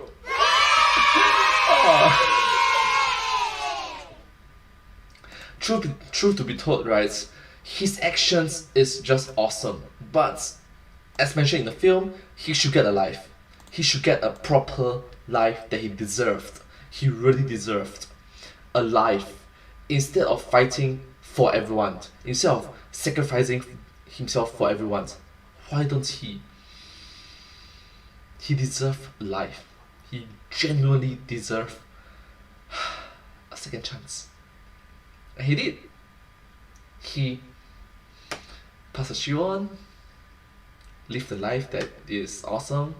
And fun fact, not sure if you recognize, right? There's 4 Captain Americas, 4 Steve Rogers living in the same timeline at a certain time. You know? You do know that? You do know that, right? 4 Captain Americas, 4 Steve Rogers. Captain America has lost everything and everyone that he's loved since making that fateful decision to self-sacrifice in his first movie. And the way the world has treated his best friend in the aftermath of the war hasn't made him particularly eager to make that same sacrifice again. Which is why when we enter Endgame, Captain America has to give his own life. To complete his arc, he has to make that first sacrifice again. Only now, he's older and wiser and more experienced. He's knowing... Older, wiser, more experienced, more knowledgeable. Understand that his behavior, his morals, his appreciation towards everyone may not work in the current society that we live in.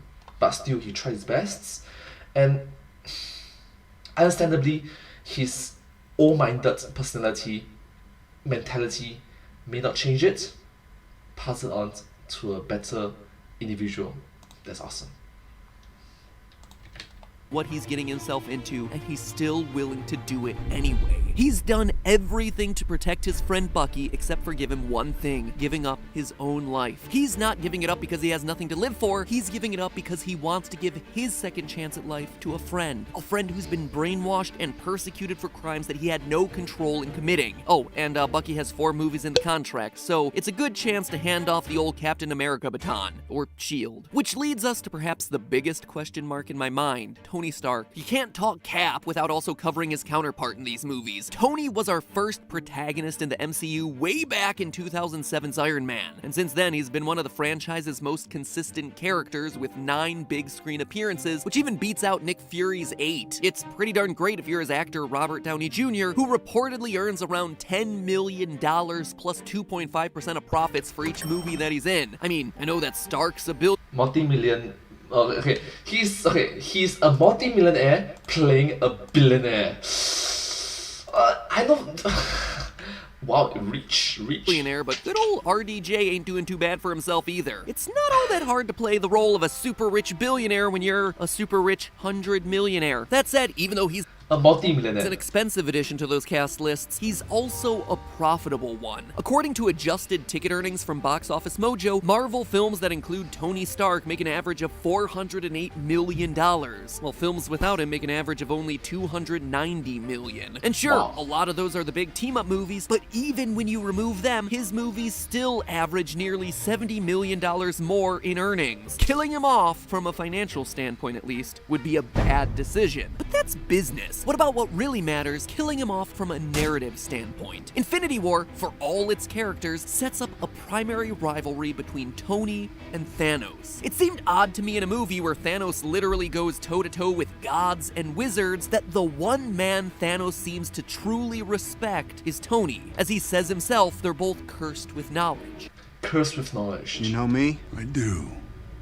You're not the only one cursed with knowledge. They both see themselves as protectors. They're both arrogant. They're both powerful and smart. From a storytelling standpoint, Thanos and Tony are clearly foils of one another. They are meant to be a duality. They are meant to be compared and contrasted to show off the deeper nuances of the characters within each other. And as such, the similarities are there. One other key parallel that gets set up in Infinity War that narratively should pay off in Endgame is a comparison of them as fathers. Let me explain. From a story perspective, Tony's already gone through extensive character development throughout the series. Yes, and you must recognize that the last two individuals to snap their fingers are them. When we first met Tony, he was selfish, drunk, and completely unconcerned about the consequences of his own actions. As time has gone on, though, we see him not only learn to work well with others, but genius, billionaire, playboy, philanthropist. Also learn that he isn't immortal. Seeing that there's a wider universe of intergalactic threats ready to take him down in Avengers is what causes the paranoia that we see manifested in Iron Man 3. Yes, have you mentioned that, have you recognized that every single time he lost a fight, he was at a disadvantage in the fight. The next time, he improved upon it. Ant-Man go into his armor, make it another attack, cannot enter. He suffered cold in the water, right? There's an auto heat system, right? Fell too high, parachute, not fast enough to reach boosters, additional boosters. Fighting against bigger animals, bigger enemies. Hulkbuster, yes. And then Thor hammer, zzz. Why not use it to efficiently power up his suit? Case in point, all these improvements really shows a case of growth and improvements that we can learn from. Such a good role model in which genuinely thankful for it. Thank you so much. Thank you. Nothing's been the same since New York. Gods, aliens, other dimensions. I'm just a man in a can. But honey, I can't sleep. Threat is imminent, and I have to protect the one thing that I can't live without. That's you. The failure of Ultron knocks him down yet another peg, leading him to make the very un-Tony-like decision of signing away his rights as a superhero over to the government as part of the Sokovia Accords in Civil War. Oh, that's Charles Spencer, by the way. He wanted to make a difference, I suppose. I mean, we won't know because we dropped a building on him while we were kicking ass. Notice that it's the death of a child that gets him to change. Later on in Spider-Man Homecoming, we see him slide into a father role for Peter Parker, and now look at the opening scene for Tony in Infinity War. He and Pepper are having an argument about kids. Last night, I dreamt we had a kid. So you woke up and thought Naturally. that we were... Expecting. If you wanted to have a kid, you wouldn't have done that. I know I had the surgery. I'm just trying to protect us. You don't need that. Tony wants to be a father, but can't separate himself from constantly putting himself at risk for those that he loves.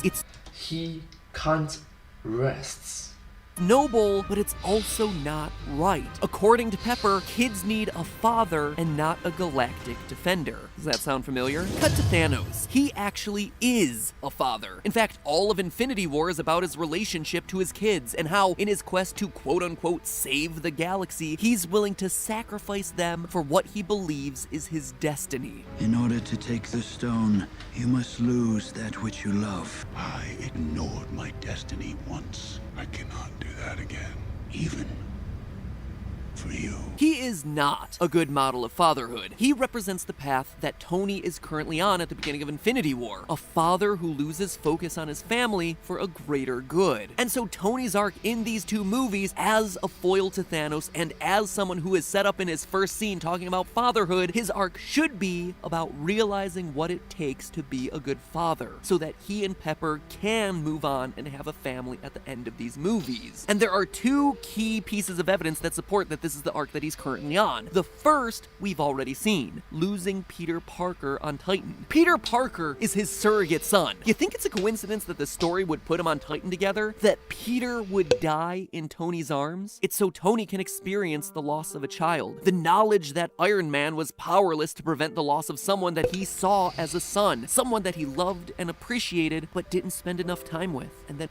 True, like adulting for the win, parenting for the win. Have Iron Man, Tony Stark go through the needs of being a good adult, a good role model, a good parent figure for the next generation to grow. Awesome. Go through his struggles as being an adult, seeing his pain and his growth, he overcome this so that we can learn from it. Similarly, for the new Spider-Man movie they just came out recently, I'm really just thankful that Peter Parker, even though May died, but he learned, he grew, and he recognized the most important thing is to look forward for the benefits, for the growth for everyone. was just gone. But notice the only other person left on Titan with him, Nebula. She will be Tony's second main turning point. Not only will her robot parts be useful in getting the two back to Earth, but as the abused daughter of Thanos, she'll be able to show Tony what it's like to be the child of a man who is bent on defending the galaxy. So in order to complete his arc, Tony has to survive. He has to become a father. He has to learn from Thanos' mistakes and realize that you don't have to be a literal hero to be a superhero to your family. As such, he'll give up being Iron Man, but live on to help, supervise, whatever. In the end, he'll finally be able to fulfill the wish from the end of Age of Ultron. Even in his death, he's still helping Spider-Man to grow. It's time for me to tap out. Maybe I should take a page out of Barton's book. Build pepper a farm, hope nobody blows it up. The simple life. So, there you have it. As far as smaller deaths, I think that Nebula and War Machine actually have a good chance of biting the dust, but that's just a gut feeling. Will I be right? Will I be wrong? Well, technically speaking, she did die, but not her. It's a different her. Get it? I mean, this video came out, the movie came out 2 years ago, so if you have not watched it for the past 2 years, a bit weird, don't you think so? Who do you have bets on it's gonna be 3 years soon, though. Dying during the end game? Place your bets down in the comments and then come back to brag about how you got everything right next week when the movie actually premieres. Pro tip, you can just edit your comment to make it look like you were right all along. Unfortunately for me though, this video lives on and can't be edited, so when I'm wrong, I'm really wrong. And I'm wrong forever, which kinda sucks. But also, that's why I always remind you, it's just a theory. A film! I thought the memes usually came after the movie. We can't afford to wait that long. Theory. And cut. Wow. That's long. Oh, Dusted! Oh my gosh, this is just amazing. And just glad that this is such a blockbusting movie. Just amazing movie. More than $1 billion. Just awesome. And also, in regards to it, I'm just glad that Iron Man was such a good role figure towards Spider-Man in which he can grow and overcome his own challenges in the future when he was being exposed, when his family members, his friends died, when he have to experience the same pain that other superheroes go through. But in this case, he have other friends with web swinging abilities. Anyways, if you do like this video, please remember to like, share and subscribe to my channel and comment down below if you have anything to share with us. Don't forget to follow my channel and sincerely appreciate all of your support and encouragement for the work. Thank you all so much and I hope to see you all in my next video. But hey, that's just a theory, a film theory, and cut!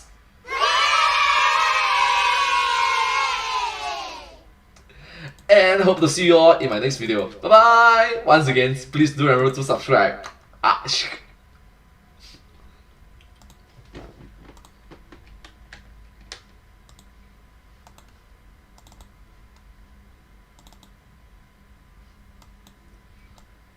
Ant-Man versus what? Are we actually doing that? Not sure, I guess. This is 17 minutes long. Why is this? 11 minutes, okay, you short. 13 minutes, you short. 15 minutes, 15 minutes, 15 minutes, 14 minutes, 16 minutes, 16. Oh, 为什么其他都是这么短 ？19 minutes. Okay, okay. Sure, I guess, sure. 19 minutes. 13. 20. 13. 19. Oh, okay. Okay. That's not quite pleasant, I suppose. Time.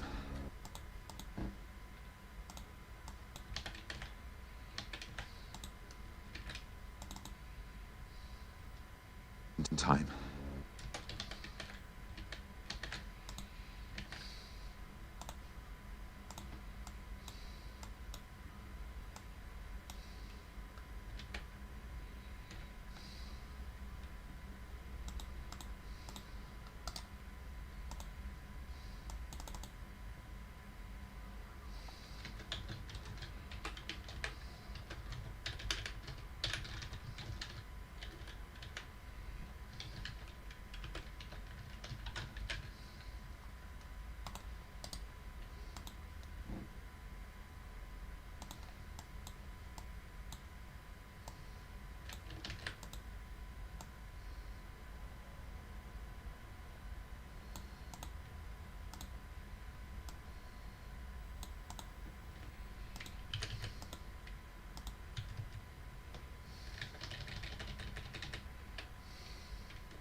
Okay, hello everyone, it's me.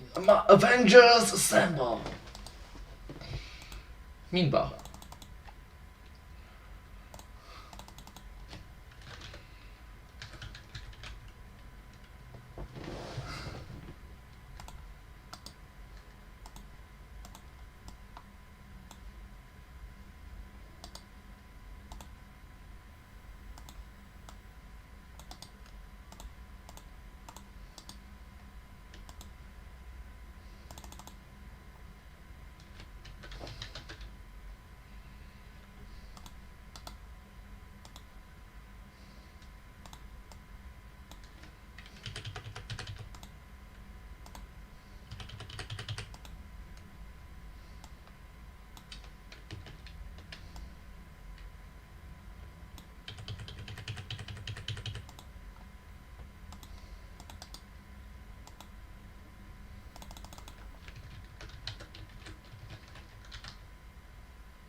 Thanos.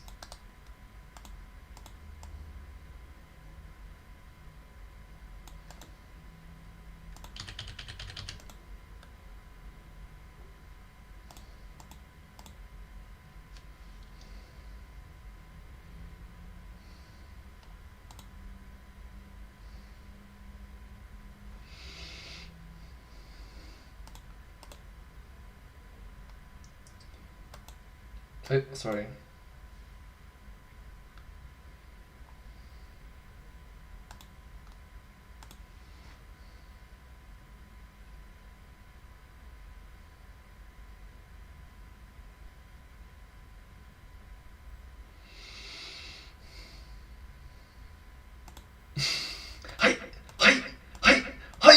Going smaller and smaller and smaller.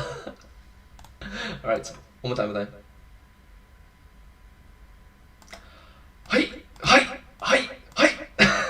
Hello everyone, it's me, Avengers Assemble! Meanwhile, Ant-Man, Thanos. Going forward in time to view alternate futures. How many did you see? 14,605,000. 14,605,000. How many did we win?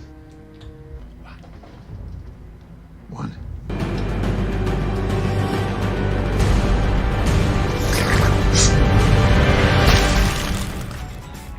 culmination of 21 movies, 10 years in the making, and this is what they come up with? It's brilliant!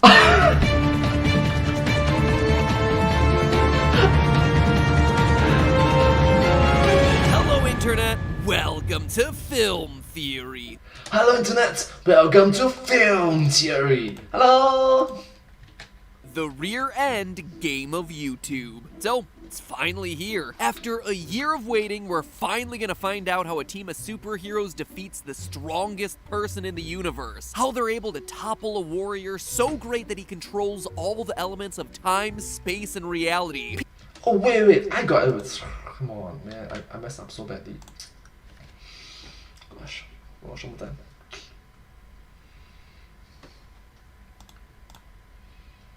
Alright, one more time.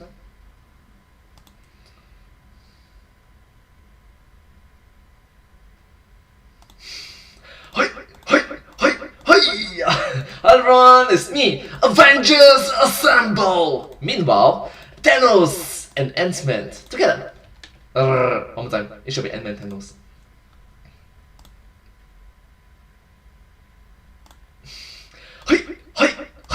One more time. Hello everyone, it's me, Avengers Assemble! Meanwhile, Ant-Man, Thanos, yeah. Forward in time to view alternate futures. I'm sorry? Went forward in... One more time. Gosh, one more time.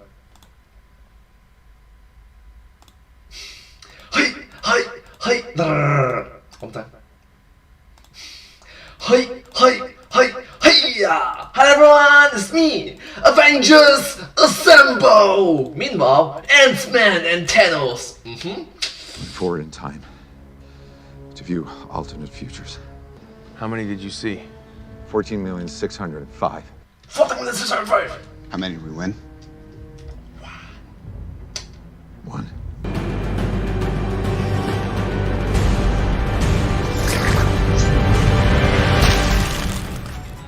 Culmination of 21 movies, 10 years in the making, and this is what they come up with?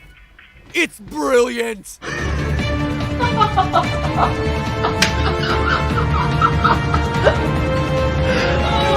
Hello, Internet. Welcome to Film Theory. Hello, Internet. Welcome to Film Theory. Hello. The rear end game of YouTube. So, it's finally here. After a year of waiting, we're finally gonna find out how a team of superheroes defeats the strongest person in the universe. How they're able to topple a warrior so great that he controls all the elements of time, space, and reality. Oh, me. I got a plan. Why don't you chop off his head? What about? People are so excited to see the conclusion of this story that pre-sale tickets have been sold out for months. But you know what? Us online, he's a friend from work, already know the real story. We know how this whole thing wraps up, and no, it's not because we watched the leaks on Twitter. While everyone else is like, oh, time travel, us intellectuals know the real answer, and it's da butt. Everyone else, oh, time travel. Us intellectuals. Although there's a lot of different variations to this theory on Get it, the rear end. Line, they all come out something like this. Using Ant-Man's suit, Scott Lang will shrink himself down, crawl into Thanos' poop chute, and expand back to normal size, killing the Mad Titan once and for all by literally ripping Thanos a new one. Ripping him a new one. Literally. Let's keep this family friendly and wholesome. Thank you so much. Let's go. Surprisingly enough, this theory first appeared on Reddit back in 2017, before Avengers Infinity War was even released. In June 2018, YouTube entertainment outlet entertainment.ie actually sat down and asked Paul Rudd about the theory, to which he responded, I almost think it's a question for Thanos. If there's one thing we learned from Infinity War is that Thanos could take a lot of punishment. It's an interesting tweet. Look at how nervous he gets after this is brought up. You can tell that we're onto something. It's a funny theory to have. but it's not going to come out So soon. this was probably the first time that it was really brought to Marvel's attention, but soon afterward, they really started to get in on the joke. Thanos actor Josh Brolin got involved, posting a video of himself on a toilet to his Instagram account, along with the hashtag Flushin' Ant-Man. Shortly thereafter, the killer of memes himself, PewDiePie, called me out on it. Sorry, MatPat, I'm doing your job here, and I don't mean to step on any toes. Again, we are not making any assumptions. This is just a theory. You know what, Felix? You are absolutely right. We don't want to make any assumptions, which is why since the day you made that video, I have been researching this thing to get you, Felix, the most accurate, scientifically correct answer possible. Because if there's one thing I know the meme community appreciates— Where is Gamora? Who is Gamora? Why is Gamora?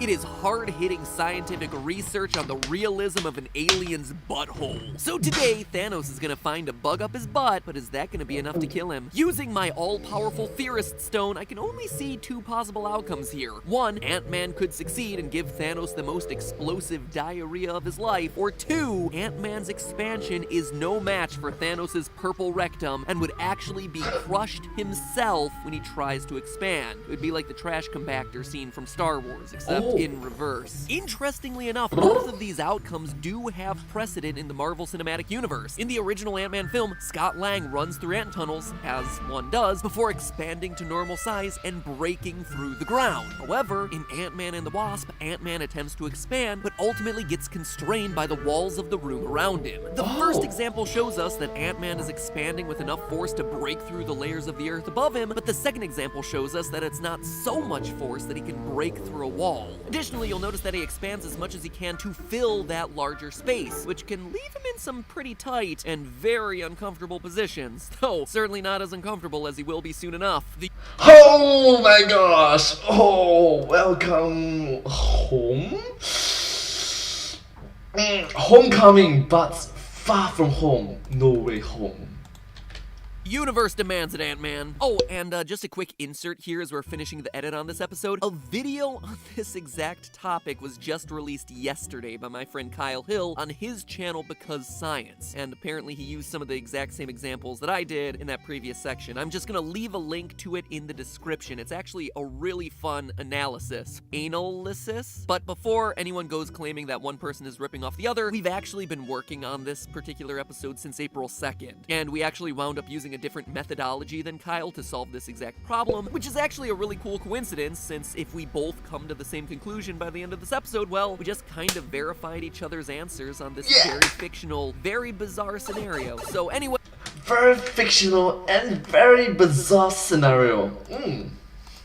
I just wanted to call that out before we got much deeper into this video. We all good. We good. Tyler, love you. Great minds think alike. Keep up the awesome work, man. By the way, since I'm talking to you right now, your Mortal Kombat series is phenomenal. Okay, so the key to this theory is understanding the relationship between stress and strain. And no, we're not talking about the emotions that I feel when I think about how many more scripts I have to write this week. No, in material physics, stress is defined as the internal pressure of an object, while strain is the amount that that material expands as a result of stress. So for every material, these two things start out in a linear relationship that's defined by Hooke's law. When one goes up, the other one goes up proportionally, which makes sense when you think about it. If you put Hooke's law is awesome. Stress on any material, it stretches. When you let it go, it snaps back. This is called, fittingly enough, the elastic region. So in order to survive this back attack, Thanos better hope his region is pretty darn elastic. I'm sure Hook must be rolling over in his grave right now, knowing that his law is being used for something like this. The relationship between stress and strain is unique for every material, which also makes sense. You can push really hard on a piece of steel and it's barely gonna stretch, or you can push really hard on a piece of plastic and it's probably gonna stretch a lot more because plastic is just a lot more elastic. When you graph the relationship between stress and strain, they create what engineers called a stress-strain curve, because engineers, at least in this case, don't come up with fun titles for things. Taking a the stress strains squiggly. Look at it. Notice how this curve looks a little wonky. Like, it starts out straight and then it goes all bendy. Point A on this graph is where the material being tested no longer obeys Hooke's law. In real life, you would say that this is where the material starts to act a little funny and you start getting into territory where you could start doing some damage. Point B of our little graph is called the elastic limit of the object. and it's the point where if you push on the object anymore, you're gonna permanently deform it. Taking this hypothetical example straight up Thanos' rear end, this is the point where if you were pushing on his internal organs, like say his colon from the inside, it wouldn't exactly snap back. You'd start doing serious damage to tissues, maybe even his colon walls would start to deform permanently. But oh, permanent damage and tasks cannot snap back. Get it? Snap back?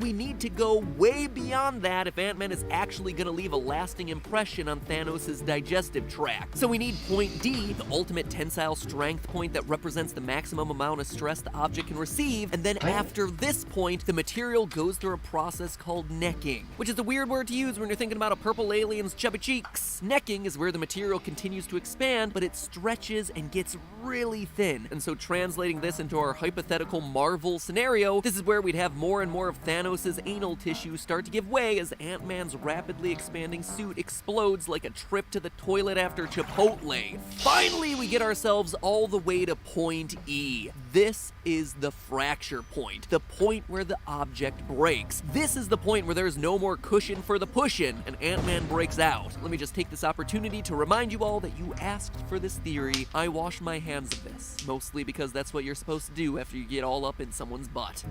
Yeah, and the circumstances, please do remember to watch it. Thank you so much. Great, now it's time to take Thanos' butt and plug in some numbers. Crazy enough, some scientists in the Journal of Biomechanics actually produced a stress strain curve for the human rectum. What? I mean, what? What are you using?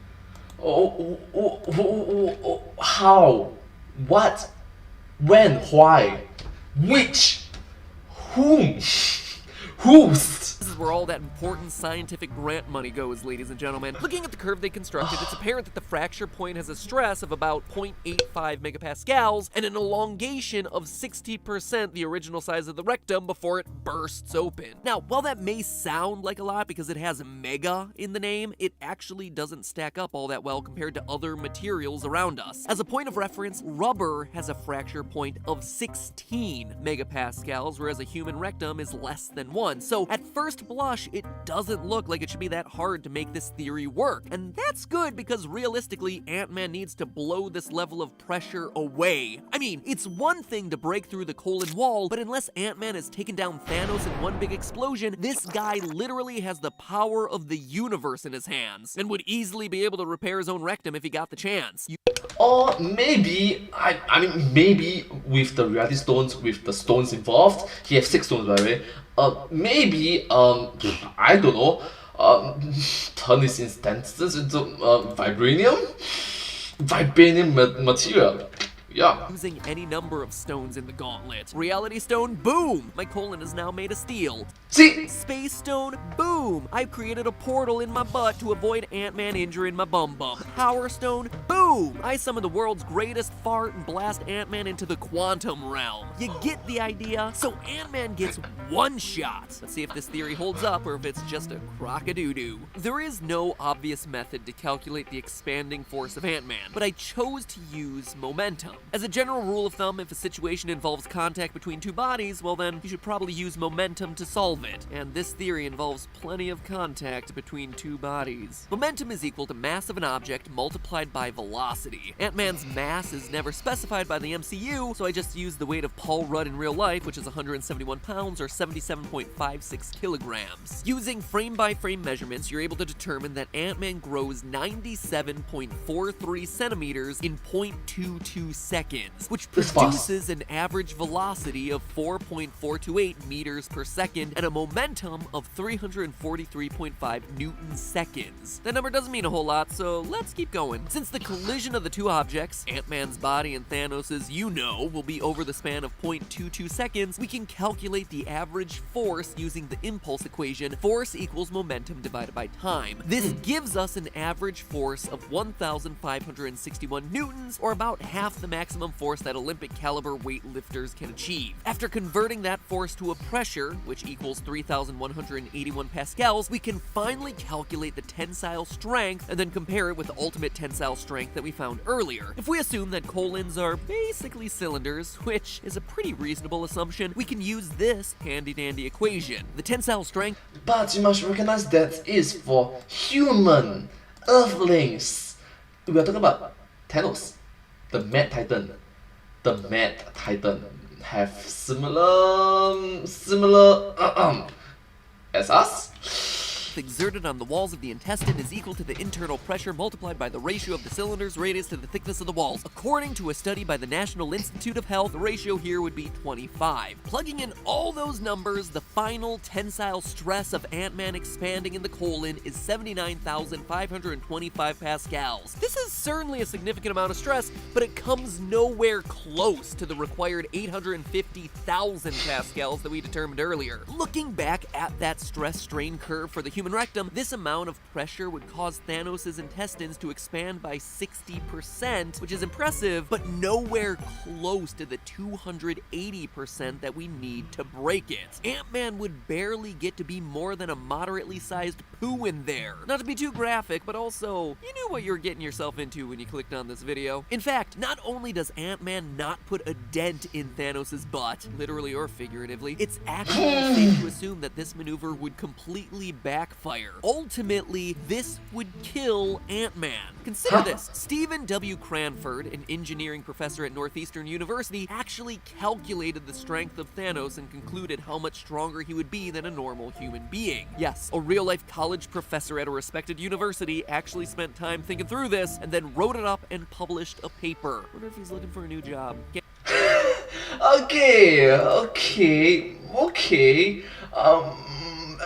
The more you know, I guess, the more you know. I can't offer him tenure or anything, but I can't offer him more time to look at stupid stuff like this. The paper, titled Compressive Failure of a Carbon Nanotesseract, Sci-Fi Inspired Materials and the Strength of Thanos, found that Thanos has the grip strength of 750,000 times a typical person. Given the unbelievable difference in muscle strength in Thanos, it's pretty safe to assume that his rectal muscles are going to be a lot stronger too. He might also have himself a souped up intestinal tract, and if the smooth muscles of his colon reflect even a portion of his increased strength, Ant-Man is going to find himself in some serious trouble. Not only is Ant-Man failing to expand beyond the human body's colon strength, it also means that he's failing to expand beyond the tensile strength of Thanos' body as a whole. That mega strength colon of Thanos would actually end up crushing Scott Lang. Remember the trash compactor example I mentioned at the beginning of the episode? Well, if Ant-Man can't stop his expansion, and Thanos' colon is stronger than Ant-Man's expansion forces are, it's not the colon that's getting damaged here, it's Ant-Man himself. That's right, Ant-Man would literally be crushed from every angle of his body by Thanos' super-powered bowels. The man killed half the universe with a snap, and one more for good measure with the sphincter. Either that or like half of Ant-Man's body will squirt out his old poop chute with his head still up the... You know what, never mind. Personally, I'm just sad to see this theory go. In fact, I'm crushed, but then again, so is Ant-Man. Oh, wow.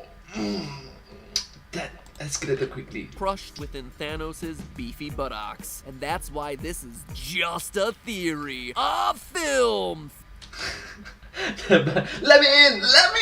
theory. And now that we've kicked this meme in the, well, you know, there's one thing left that we gotta kick. Paying too much for online purchases. And for that, you don't need the help of a superhero, you need the help of a super sponsor. And that super sponsor's name is Honey. Sure, the Avengers may or may not be able to take down Thanos in Endgame, but Honey will sure take down the prices that you're paying for pretty much everything you buy online. And you know what? We've talked about Honey a lot on both Film Theory and Game Theory. We appreciate Honey's sponsorship of these episodes, but we also appreciate the amazing service that it provides, and you guys also seem to appreciate them too. From the time we started getting sponsored by Honey, you guys have sent us tweets and messages about really saving money with every online purchase that you're making thanks to Honey. And that's pretty awesome because most times when people are talking about online services, they're just talking about them to complain. But people like @Cassidy's_YouTube tweeted at me to say, thanks to you, I saved $68.30 on my holiday Day shopping, which kept me under budget so I can get more gifts. Thank you. You know what, Cassidy? You're welcome. And thank you for supporting Honey. Like I say every time they sponsor us, they deliver a quality product that's helping you save money by doing absolutely nothing. All you do is make your purchase and boom, look at all this money that you're saving. Great, just click the box. But you know what? Even if you're not shopping for huge gifts, it helps when you're just treating yourself. One person who rated the app on Google Play said, I originally found this extension because it was a paid sponsor of Game Theory on YouTube, and honestly, it's my favorite extension out there. I save money on more than just big orders, but stuff like when I order pizza online. It's so convenient, any person who shops online regularly must have this. This isn't coming from me, it's coming from people who listen to my advice during these little promo spots and are now saving money with every purchase they make online. Money that they would just be throwing away if it wasn't for their use of Honey. It's true, it's great, it's completely free, and it's just 2 clicks to install. And from that point forward, it automatically finds every discount code, coupon, deal, and insider savings pass on the internet. And I get what your hesitation might be, right? It seems too good to be true. It seems too easy. How can something save me free money without me having to pay for it? Where's the catch here? Well, it's actually really simple. Whenever you use a coupon code provided by Honey, they earn a small commission from the merchant that you're buying from, and then they pass along some of those savings back to their members. So really, it's a win-win-win for everyone. You win because you save money on something that you wanted to buy, the merchant wins because they sold the product that they were looking to sell, and Honey wins because they're helping you save money, they're helping the merchant sell their product, and they're getting a little cut on the side. It's great. There is literally no reason not to install it. Link is in the top line of the description, or heck, you can type into the URL bar joinhoney.com/filmtheorists. FILMTHEORISTS, which is really long. Just click the link in the top line of the description. And from there, like I said, just 2 clicks away. It is that easy. So go join the 10 million people who are already saving money on all their purchases across 20,000 sites. Everything from Amazon to Pizza Hut and Sephora to Best Buy. You guys have told me that it saved you money on everything from new laptops to cosplay supplies to shoes to Switches. So get out there, treat yourself, and you know what? Don't spend so much while you're doing it. Link is in that top line of the description. It's joinhoney.com/filmtheorists. Get going, friends, and then get going to see Avengers Endgame, because you know there's going to be some theories coming out of that one. Along with Ant-Man coming out Thanos' butt. Had to do it one last time before the episode ended. But hey! Oh my gosh, but hey. Wow. Wow. The more you guys, I guess. Anyways, thank you all so much for watching this video together with me. I hope that you find this video very interesting and unique to watch together with me. If you do like this video, please remember to like, share and subscribe to my channel, and comment down below if you have any share with us. Don't forget to follow my channel, and I sincerely appreciate all of the support and encouragement for my work. Thank you all so much. It's very motivating and uplifting, very encouraging with all your positivity and wholesomeness involved. Thank you all so much, and I hope to see you all in my next video. But hey, that's just a theory, a film theory, and cut.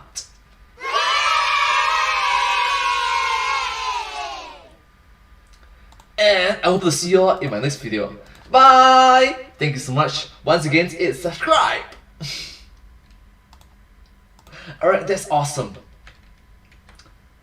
Sorry, this is hi. There's one in the chat, so yes, awesome, that's good. There's 1% in chat, awesome.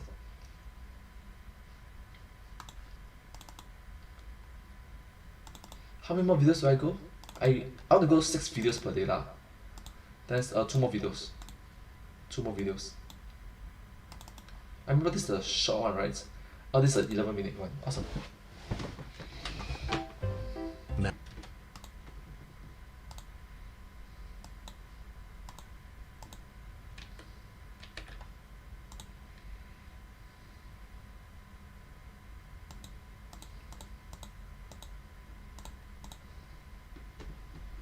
Let's go.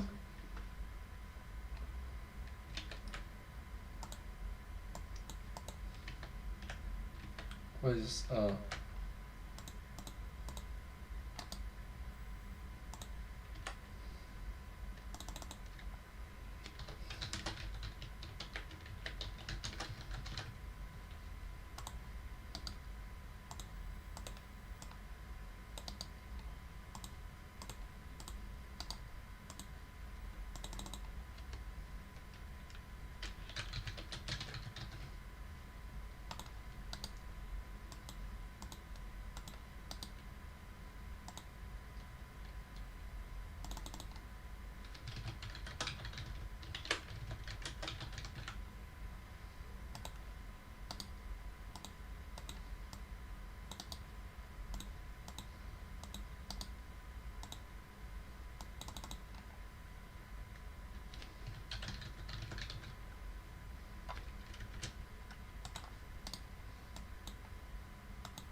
Alright, hello everyone, it's me, and today let's watch this video together. Awesome.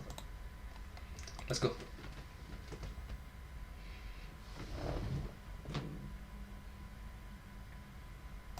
Hello everyone, it's me, and today let's watch this video together. Let's go. Matty Patty. Yes, Papa. www.theorycam.com. Writing theories. Yes, Papa. Telling lies. No, Papa.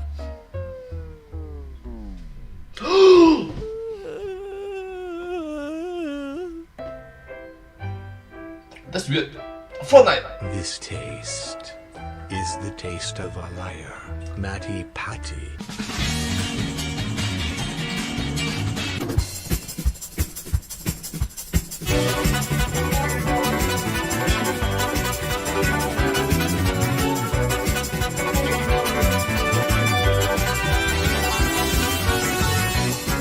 MadPat's Bizarre Theory. Hello, Internet. Welcome to Film Theory. Hello, Internet. Welcome to Film Theory. Hello. Where even Speedwagon is afraid of today's episode because today we're covering JoJo's Bizarre Adventure. Now, JoJo's Bizarre Adventure. Let's go. In case you're not familiar with JoJo, it's a classic shonen battle series in the vein of Dragon Ball Z and My Hero Academia. Really classic shonen. Except, well, it's a bit more bizarre. Which is saying a lot since My Bizarre. Hero has a guy who shoots tape out of his elbows and Dragon Ball stars gorilla people from space. Anyway, to give you just the smallest taste of what this series is all about, the first main arc starts in the Victorian era where we follow Jonathan Joestar, a rich British martial artist who uses rhythmic breathing to channel the energy signature of the sun into his fists so he can explode punch vampires. But in a more bizarre way. Get it? Bizarre Adventures? Mind you, who can flash freeze anything they touch just by dropping their own body temperature because, you know, vampires can do that in this world. By part 3 of the series, it's almost a totally different show about people using psychic projections called stands to beat the tar out of other psychics. Sometimes psychic babies, psychic animals too, because it's anime! On the manga side, JoJo is one of the most successful series in history, with over 100 million copies in print. Note that this video came out in the year 2019, so a lot more growth, a lot more improvements, a lot more betterment. Yes, it improved a lot. And it's starting to really take off in the US, not only because it's just a really fun, off-the-wall show, but because it is a walking meme. Road roller, roll the roller.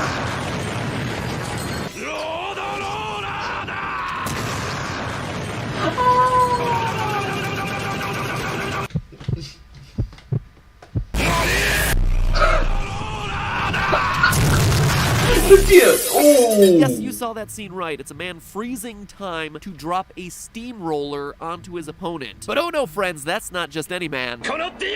Now, for as much as I'd love to analyze how no one is able to deflect the Emerald Splash, because seriously, no one has ever been able to do it. No one. Are you sure about that? Oh, the memes involved. Are you sure about that?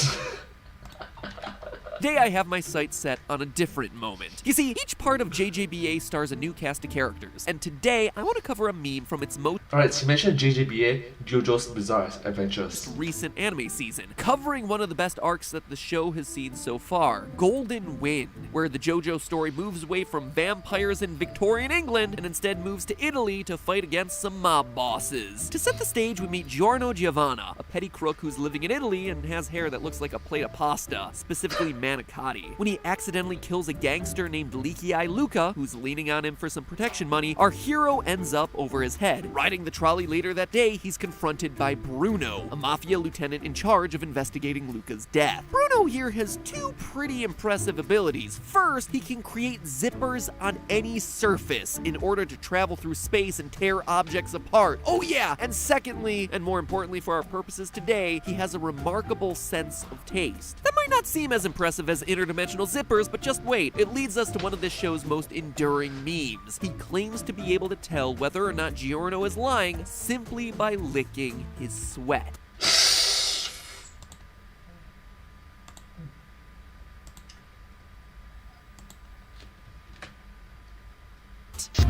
味は嘘をついてる味だぜ。 And in that one moment, the internet lost its collective minds. Licking politicians, licking animals, licking cake, since we all know the cake is a lie, licking Nintendo Switch cartridges, anything that Bruno could lick was licked. All of it to see who or what was lying to us. And all of that got me thinking, is Bruno's power possible? Is it possible to tell whether someone is lying simply by the flavor of their sweat? You must recognize that this series have a very a lot of memeable moments. And if so, what does a liar taste like? Strap in, theorists, because it's all on today's episode of Matt Pat's Bizarre Theory. Matt Pat's Bizarre Theory! To answer those questions, we first need to figure out what happens to our bodies when we lie. Lying actually takes a lot more effort than telling the truth. When you lie, you're not just recalling something that really happened to you, you're remembering that information, you're then concocting a believable alternative to it, and then you're making a conscious effort to sell that you're telling the truth. Concocting, tracking, and sustaining lies puts a lot of pressure on people, and a lot of brain power involved. Generally speaking, that pressure results in stress. Now, when you experience stress, your brain releases 3 hormones: adrenaline, cortisol, and norepinephrine, which collectively cause various changes to happen in your body. Your heartbeat accelerates, your focus increases, your reflexes sharpen. All of it is to help you deal with whatever threat you might be dealing with in the moment. And yes, you are also gonna sweat here, but it's not sweat in the same way that you do when it's hot or when you're exerting yourself. That spike of adrenaline actually activates special sweat glands, your apocrine glands, which produce a special kind of sweat. A sweat that actually gets you to smell noticeably worse than your regular sweat. And so it would only make sense that sweat with a different smell would also come with a different taste. Okay, if you're trying to say that is possible, but human beings, are we capable of recognizing such things with our nose?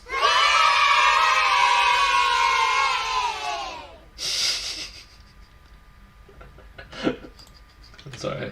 Right? Well, it's not quite that simple. Unlike the normal sweat produced by your eccrine glands, which is made up mostly of water and salt, this apocrine sweat is a milky-looking substance that's made up of proteins, cholesterol, and fat. Really like it that Manpat is being so educational and educating us about it. Thank you so much. Of which are food for the I hope that you learned something from this video, which is very important about yourself. You are human, I'm a human. Bacteria on your skin. It's the bacteria on your skin consuming and digesting that sweat, which causes it to smell bad. The sweat itself, though, is actually odorless. And if you were to lick it up right when someone started to sweat it out, you wouldn't actually taste anything at all. So no, Bruno wouldn't taste anything particular in the sweat produced by Giorno as he's lying, but he would be able to notice the absence of normal sweat's salty flavor. Of course, this scene is also taking place on a balmy Italian summer's day, right after Giorno climbed a whole dang building, so unless those cable cars have amazing air conditioning, chances are that hormone sweat would be mixed in with a lot of regular old sweat, and it'd probably be hard to tell the difference. But even then, that diluted sweat mixture would be slightly less salty, and with a good enough sense of taste, Bruno would indeed probably be able to tell the difference. Okay, it's not just smell, it's the taste as well. Calling out Giorno Wait, it's not just taste, the smell as well, both. Correctly as the liar that he is. That said, there is another problem here. The apocrine glands are mainly concentrated in the armpits and in the, genital region. And JoJo, for whatever this show is not that sort of anime, so oh! Wow! Wow! Wow!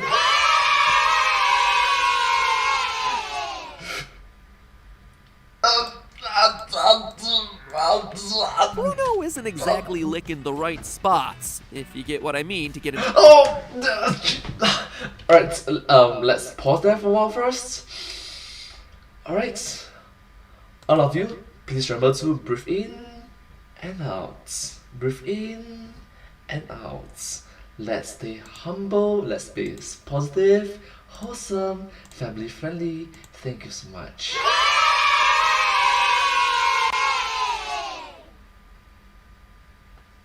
Let's continue. The best results. Now, there are some apocrine glands that are located on the face, specifically on your eyelids and the wings of your nostrils, so some apocrine sweat might have made its way onto Giorno's cheek, and if Bruno really does have super sensitive taste buds, he could theoretically pick up on that. So while the show may be bizarre, the science, at least in this ridiculous scenario, actually holds up. You can, in fact, taste a liar. The taste of a liar, as it turns out, is salty, but not too salty, just like the perfect French fry. So, case closed, myth confirmed, we can all go home now, right? Wrong. Because, well, the sweat the body produces while lying is different from the sweat produced in response to heat and exercise. It's identical to the sweat produced under literally any kind of stress. So, you'd find that same flavor on someone who's running late to an appointment, or waiting on potentially bad news from a doctor, or who's worried about an upcoming exam, or just pick a random example here, someone who's confronted with questions about a dead body by a violent mobster. That is going to be stressful regardless of whether you're the killer or not. So yeah, Bruno's lie detector test is going to be extremely vulnerable to false positives. He's going to be wrong a high percentage of the time, which seems like it should be a big deal when he's deciding whether or not to kill you in retribution for your crimes.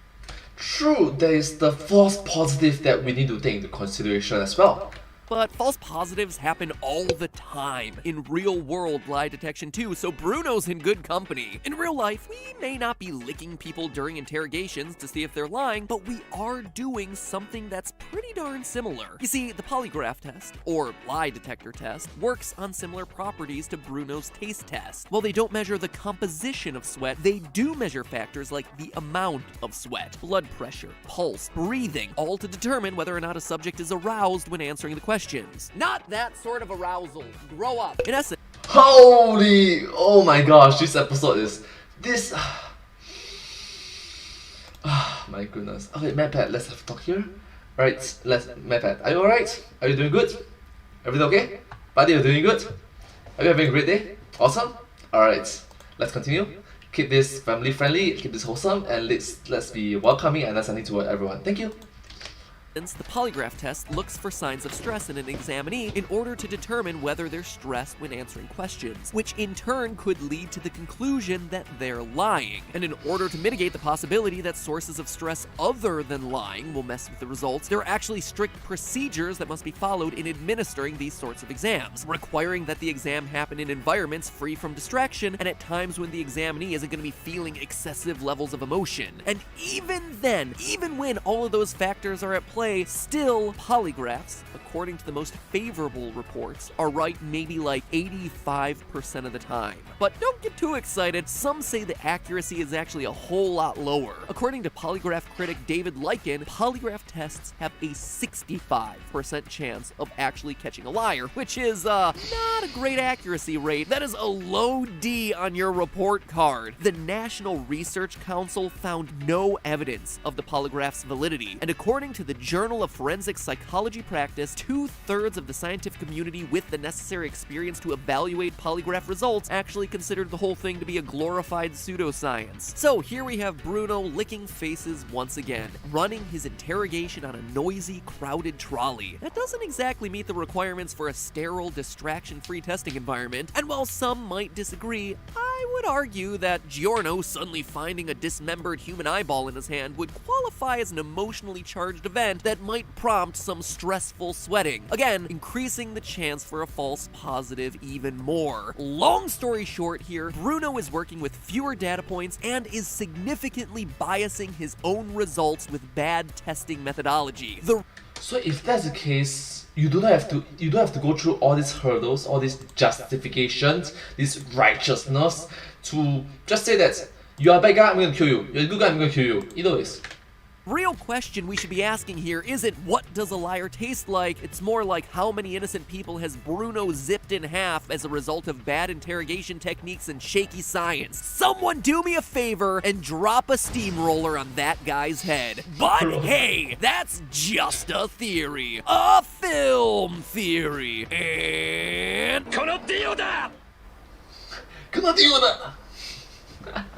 Wow, that's interesting. Okay, and quite disturbing as well. Anyways, thank you so much for watching this video together with me. I I am sorry. My deepest apologies.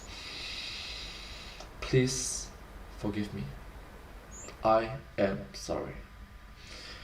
Anyways, please remember to like, share, subscribe to my channel, and comment down below if you have anything to share about us. Don't forget to follow my channel. Sincerely appreciate all the support and encouragement for my work. Thank you so much. I hope to see you in my next video about Hey, that's just theory. A film theory. Thanks for watching. Thank you, and cut.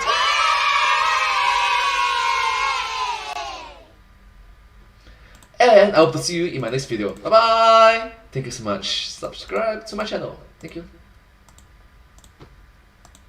That was disturbing. One last video. Come on, that was very disturbing. That was okay. One of the main reasons why I'm only reacting to a certain limited number of videos, right, and not just full blasting all the way. What if all Dumbo's problems were just the result of the... Right, one of the few reasons, I need to explain this before I go on to my next video. I probably have to say this multiple different times, okay? After watching too much videos, sometimes the video will get me happy, laughter, positivity. Some other videos will make me sad, will make me cry, will make me feel down. I could have just read to 20 videos side by side. Long live stream, sure, I can do that. But I'm not going to do that because it will not be genuine. Also, I will start to lose myself. I will not be able to digest it properly. Alright. There was one time in which I reacted to 20 videos side by side for days and then wake up, 20 videos, sleep. Wake up, 20 videos, sleep. Wake up, 20 videos, sleep. It's not good. It's just not good. I have to give my genuine reactions, give my genuine opinions, give my react to it properly.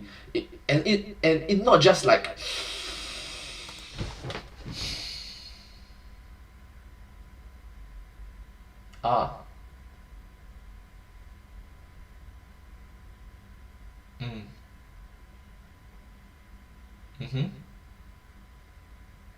yeah.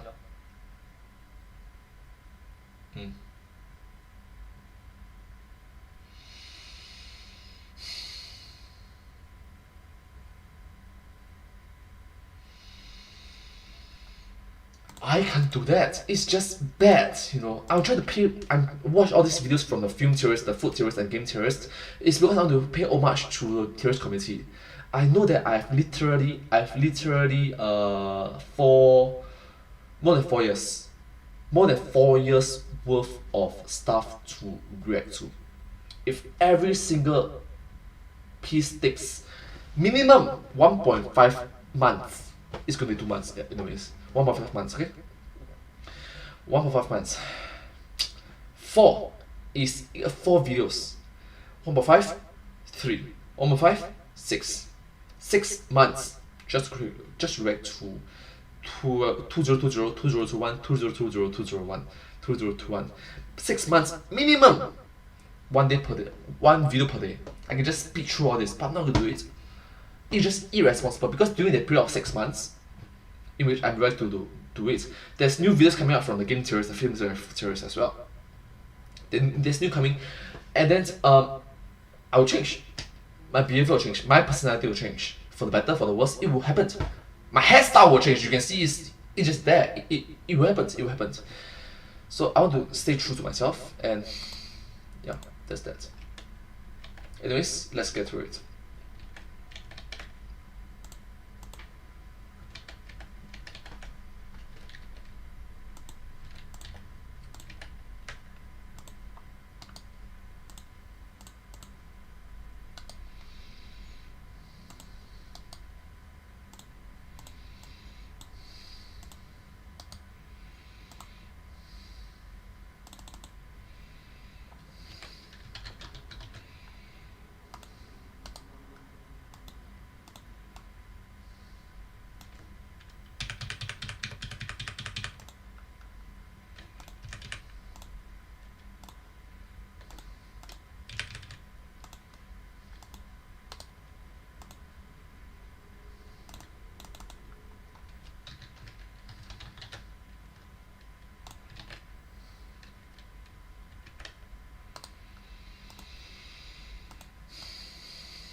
I think after my Chinese, sorry, my Saturday, okay, so I still got so much videos to react to, right?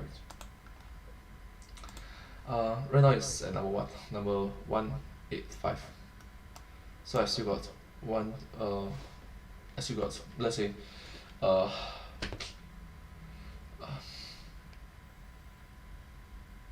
Thursday, Friday, Saturday, 18 more days, 18 more videos.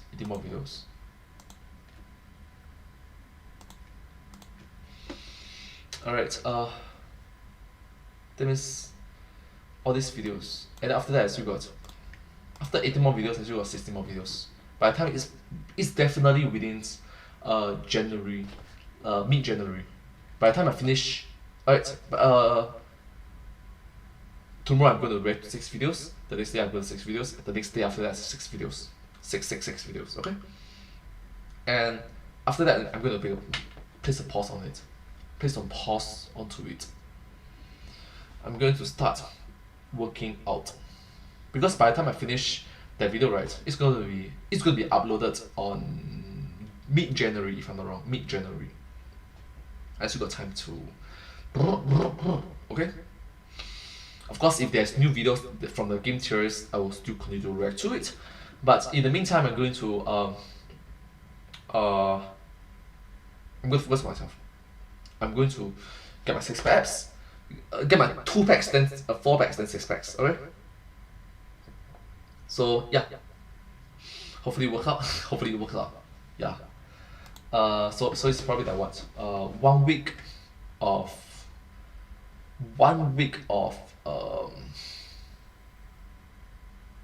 So next Monday lah. Next Monday. This Sunday is my birthday. Next Monday to next Sunday, I'm going to live stream myself exercising. I'm going to live stream myself exercising. And then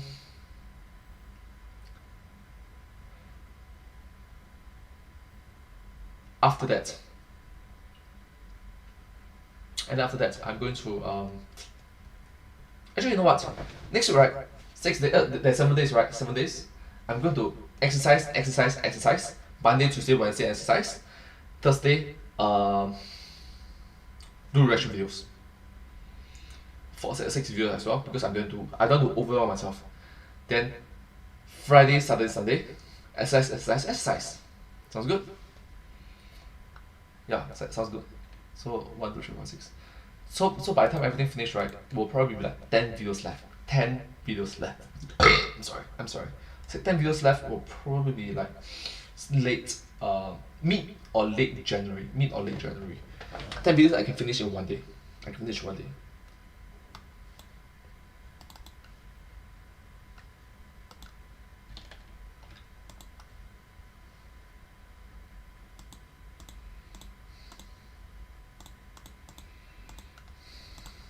Let's go.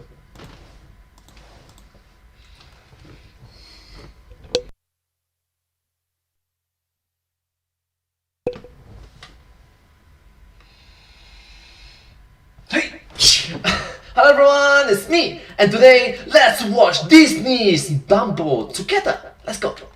Mini theory. What if all Dumbo's problems were just the result of the stork at the beginning of the movie delivering him to the wrong mother? Dumbo's ears are certainly much bigger than the other elephants in the circus, but they don't look so absurd when you look at the size of African elephants' ears. Now look at all the other elephants that you see in the circus, they have themselves smaller ears, making it likely that they're Asian elephants. Does that mean Dumbo is actually a case of mistaken identity, or is it a commentary on cultural migration and racial tension? Is Dumbo actually super woke? Oh, that's true. Is Dumbo actually super woke? I just can't believe my eyes. Nope, back to the drawing board. Let's go. 4, 3, 2, 1.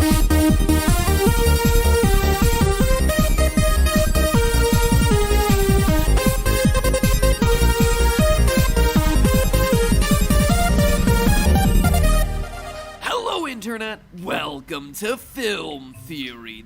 Hello Internet, welcome to Film Theory. Hello, let's start.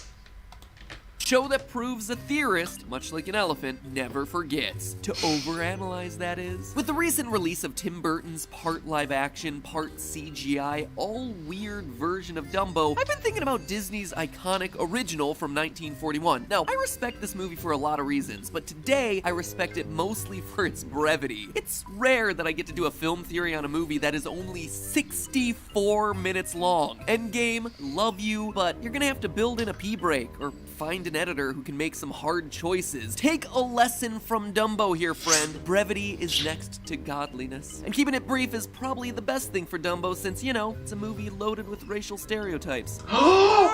Anyway, with this new version out, I decided to take a stroll down memory lane and rewatch the original Dumbo to find out that, well, it hasn't necessarily aged perfectly. It really was a trailblazer for the Disney canon. It's the first Disney movie centered around talking animals. It's the first one that's actually set in America, believe it or not. And it's the first one with a psychedelic hallucination sequence. Something that would become a staple of Disney movies for years to come. Now, if you don't remember the scene, first off, do you even World War II, bro? Yeah, 1940s, get with it. Anyway, the setup is this. The clowns in Dumbo's circus are partying and drinking champagne. You know, normal clown stuff. And they accidentally knock a bottle of champagne into a large bucket of water. Later, when Dumbo and his friend Timothy Q. Mouse wander by, Dumbo and Timothy take a couple of sips and start to feel a little bit woozy. Dumbo blows bubbles from his trunk, and then a few moments later, they start seeing shape-shifting elephants that look like a Lisa Frank-inspired nightmare. The next morning, Dumbo and Timothy wake up in a tree not knowing what happened the previous evening, indicating that they had just had themselves an alcohol-induced blackout. I guess this scene was included to show kids the horrors of drinking? Or the magic of drinking? Again, these were weird times back in Disney canon, so yeah, these were weird times back in, yeah, the historical... back in the old days. Maybe we don't speculate on the motivation behind showing this to kids, instead just going with the fact that it's a weird moment that raises some really weird, but also some fascinating theoretical questions. So yes, today I am answering the question that no one has thought to ask in over 60 years of this movie being out to the public. What is actually happening here? Is it possible that Dumbo, a baby elephant, is actually getting himself shwasted at basically toddler age? I mean, I'm no expert on alcohol, but this scene seems insane. Yeah, he seems kinda high. And I think I can scientifically disprove that this could ever happen. In fact, I have a theory about this that instead of being drunk, there's a real-world explanation for what's really going on with Dumbo here, and that there's actually something very fishy going on in that bucket. So over the teeth, past the gums, look out, theorists, here it comes. To start off with, I was suspicious that an elephant would ever drink alcohol, but this is the one point that Dumbo actually has going for it. Elephants actually like booze. This is not even a joke. Even in the wild, elephants are particularly attracted to fermented fruit of the marula tree. And there are even some records of elephant binge drinking mahuli, a strong fruit wine made in India. Still, there are a surprising number of Google search returns that debunk the idea that elephants like to get drunk, at least regularly. So while the taste of hooch won't turn an elephant off, they're not exactly at the level of college kids on spring break. So, oh, that burn! Wait, I'm not, oh wow, I'm roasting myself. Dumbo might enjoy himself the taste of his watered-down bucket of champagne, but if we look at that scene, there is legitimately no way he drinks enough to actually get as sloppy as we see him get. Timothy Q. Mouse is giving him water to get rid of the hiccups, so Dumbo sucks up a few trunkfuls, holds his breath, and then swallows. He doesn't come anywhere near downing the whole bucket, which also means the amount of champagne he's drinking isn't anywhere close to the entire bottle, even though the scene makes it seem like he's just downed himself a whole keg. It's gonna be hard to get a perfect calculation of just how much Dumbo is drinking and how that should actually affect his body, but even if we're as generous as possible, we're not gonna get a result that makes Dumbo's hallucinations and blackout make a lick of sense. For instance, a normal bottle of champagne is 750 milliliters, about the volume of 2 cans of soda. That's roughly 5 servings of alcohol. Now, on the other side, baby elephants weigh in at roughly 230 pounds. For context, my little baby boy was 1/30th the size of a baby elephant. Oh, so cute! My pet, so cute. Being, baby. The point here is that if we use a BAC calculator to say Dumbo weighs approximately 230 pounds and drinks that entire bottle of champagne in just those couple of gulps, which again he doesn't, but devil's advocate here, his blood alcohol concentration would be at about 0.11%. At a BAC of 0.11%, Dumbo would definitely be feeling his liquor and probably shouldn't be driving or flying, but he's nowhere near the insane levels of intoxication that we see in the movie. According to the American Addiction Centers, blackouts begin to occur at blood alcohol concentrations of 0.2% and higher, or about twice as high as our estimate for Dumbo. Now, unfortunately, we can't get any more precise than that because I wasn't able to find any scientific studies about getting baby elephants totally hammered. I mean, geez, science, get on that. Now, I can guess that you're saying to yourself that it's not fair to calculate baby elephant drunkenness based on human limitations, or heck, even human physiology. Baby elephants may have a totally different body composition that could make Dumbo respond differently to alcohol. And to True. There might be difference, especially when this is a fictional world. that I say, you are both astute and also incorrect. Yes, you are absolutely right to think that the body composition of a baby elephant isn't the same as a 22-year-old frat bro, even if they do weigh about the same. That said, the main body tissue that affects alcohol absorption is fat, where higher body fat percentages correlate to higher BACs, since fat tissue is relatively low in water and can't dilute the alcohol in your system. Surprisingly though, baby mammals are actually born with very low body fat percentages. Now, you might not believe that because human babies look like little chubby bunnies, and you're right, but human babies are actually the chubbiest of most of the animals in the kingdom, at about 15% body fat, all of which is clearly going to the legs, or as I like to call them, the little chunkers. Just pinch those little chunkers. Aw, little chunkers. Elephants, on the other hand, max out at about 15% body fat as adults, meaning that it's reasonable to assume that a bottle of champagne wouldn't have any more effect on Dumbo than a 200-pound dude, and probably more accurately, even less. So what gives? Why does Dumbo seem so drunk in this scene? Is this just cartoon logic? Well, yeah, probably. More often than not, that's usually the real explanation, but we don't care about real explanations. We come up with theories to justify why it's actually happening as though it's really happening. We want real-world answers for these really inebriated pachyderms. So if you go back and actually look at the scene... So instead of plot armor, Madbat's going to terrorize it.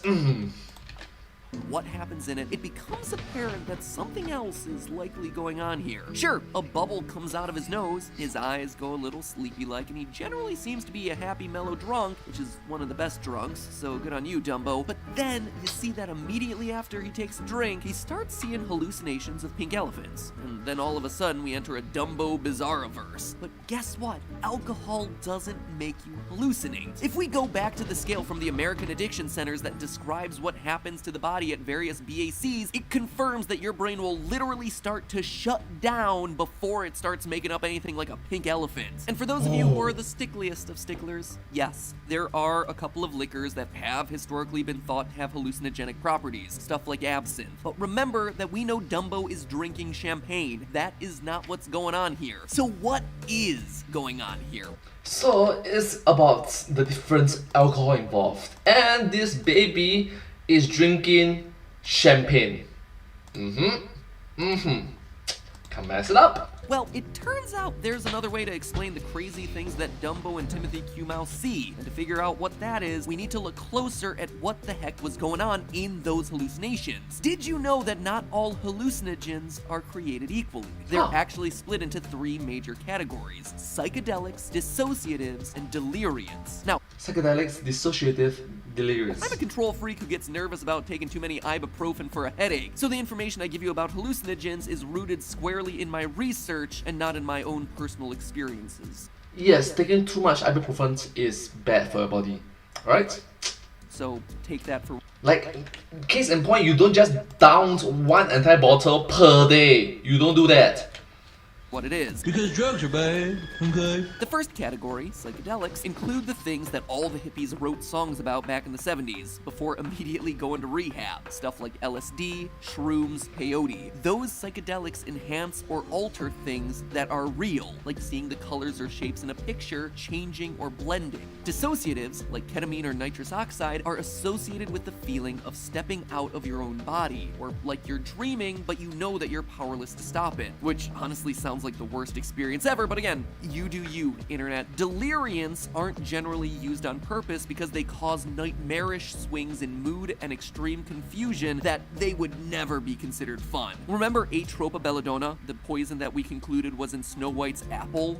Snow White's apple, the video about it. In that past theory, Atropa belladonna is actually a deliriant. It's not good stuff. You don't want to be messing around with it. So what's Dumbo gotten himself into? Given that his dream sequence in the movie starts with real bubbles that Dumbo's been blowing, which then proceed to shift in shape and color, the likeliest substance that Dumbo and Timothy have consumed is a psychedelic, the one that morphs what you're already seeing. That limits our list of possible substances way down to about 5, since most psychedelics are derived from just a small number of plants. So now let's look into some history. Dumbo is set in Central Florida around 1941, but common psychedelics like back in the days is wartime.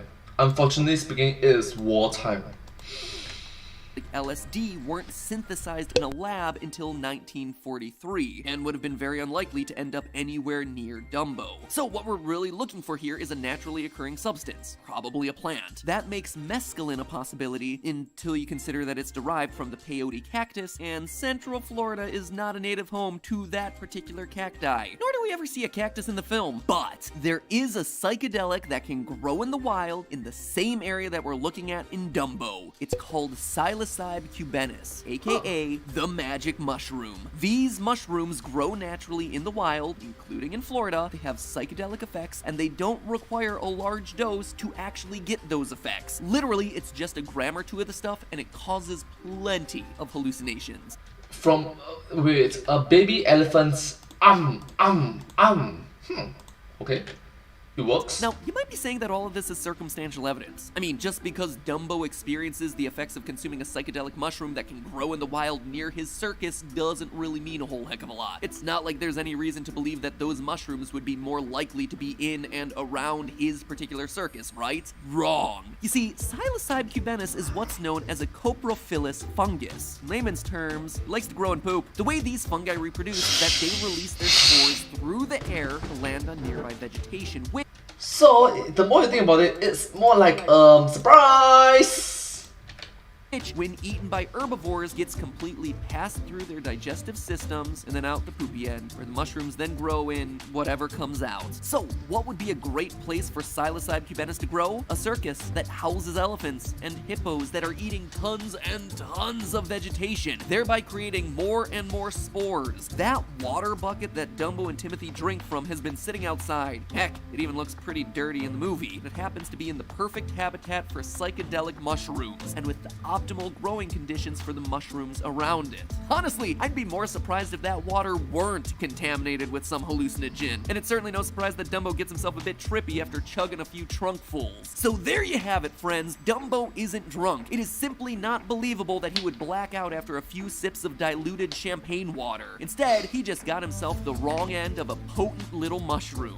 Oh, and next time that you're in Florida, or when you hear about something crazy going on down there, like someone chasing people around a gas station with an alligator, it might not be their fault. After all, there is something in the water down there. But hey, that's just a theory. A film theory. And wait a minute, are we sure that Dumbo can even fly? What if the whole audience is hallucinating? Oh my god.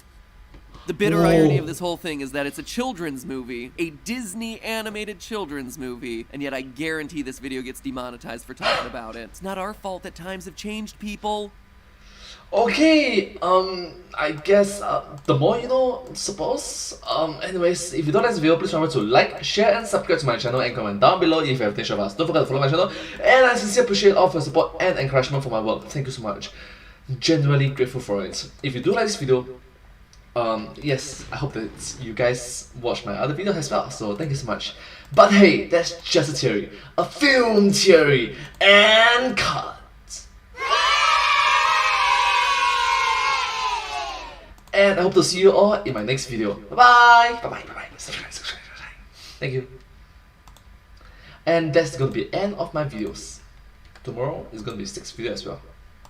Why? Because coincidentally, the thumbnails can put 6 lah. So, just coincidentally. And It's a reset. It's a reset of the. It's a default that size. Then I just lazy change off. That's like. So anyways, tomorrow's is. Let's see. 6 videos already. The rat that beat Thanos. Oh, okay. Hello everyone, it's me.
Correct.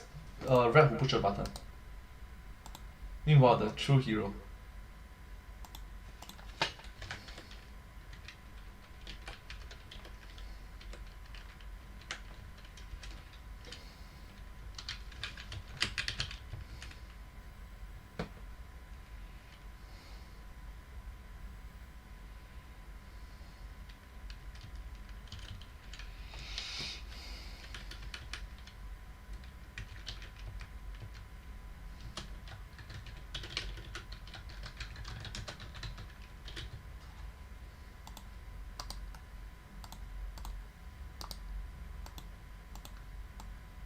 Okay, the true hero. Is it a button that was pressed? Wait, sorry, who, what? Okay, end game. Right. Is it a button or is it a switch? Or is it a click? Or is it like a...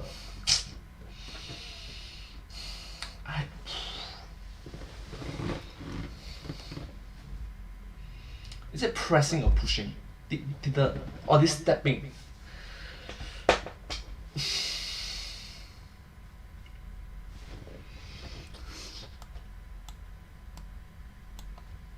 What did the rat do in the game?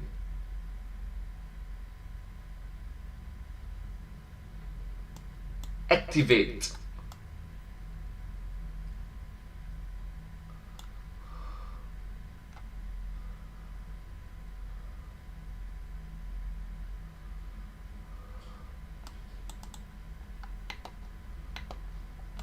Is it?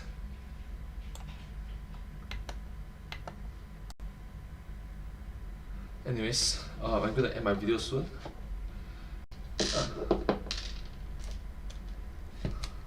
Push the button. You can say push, step, press, I guess. Either way it works, I guess. Rat.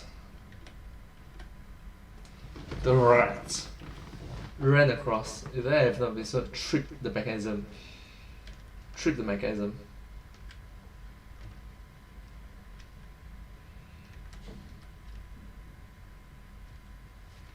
Okay, trip onto the mechanism. It says trip onto the mechanism.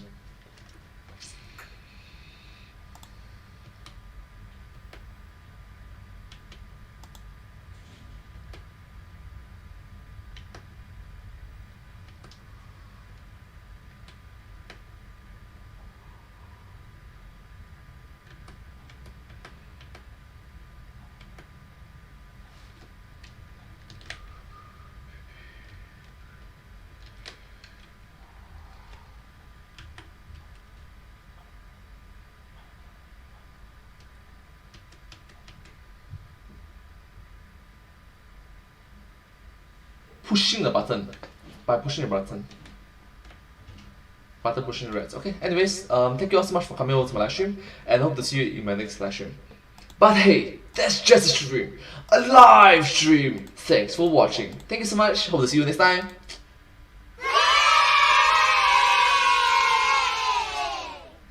Thank you so much. Please remember to like, share, subscribe, and comment and follow, and yeah.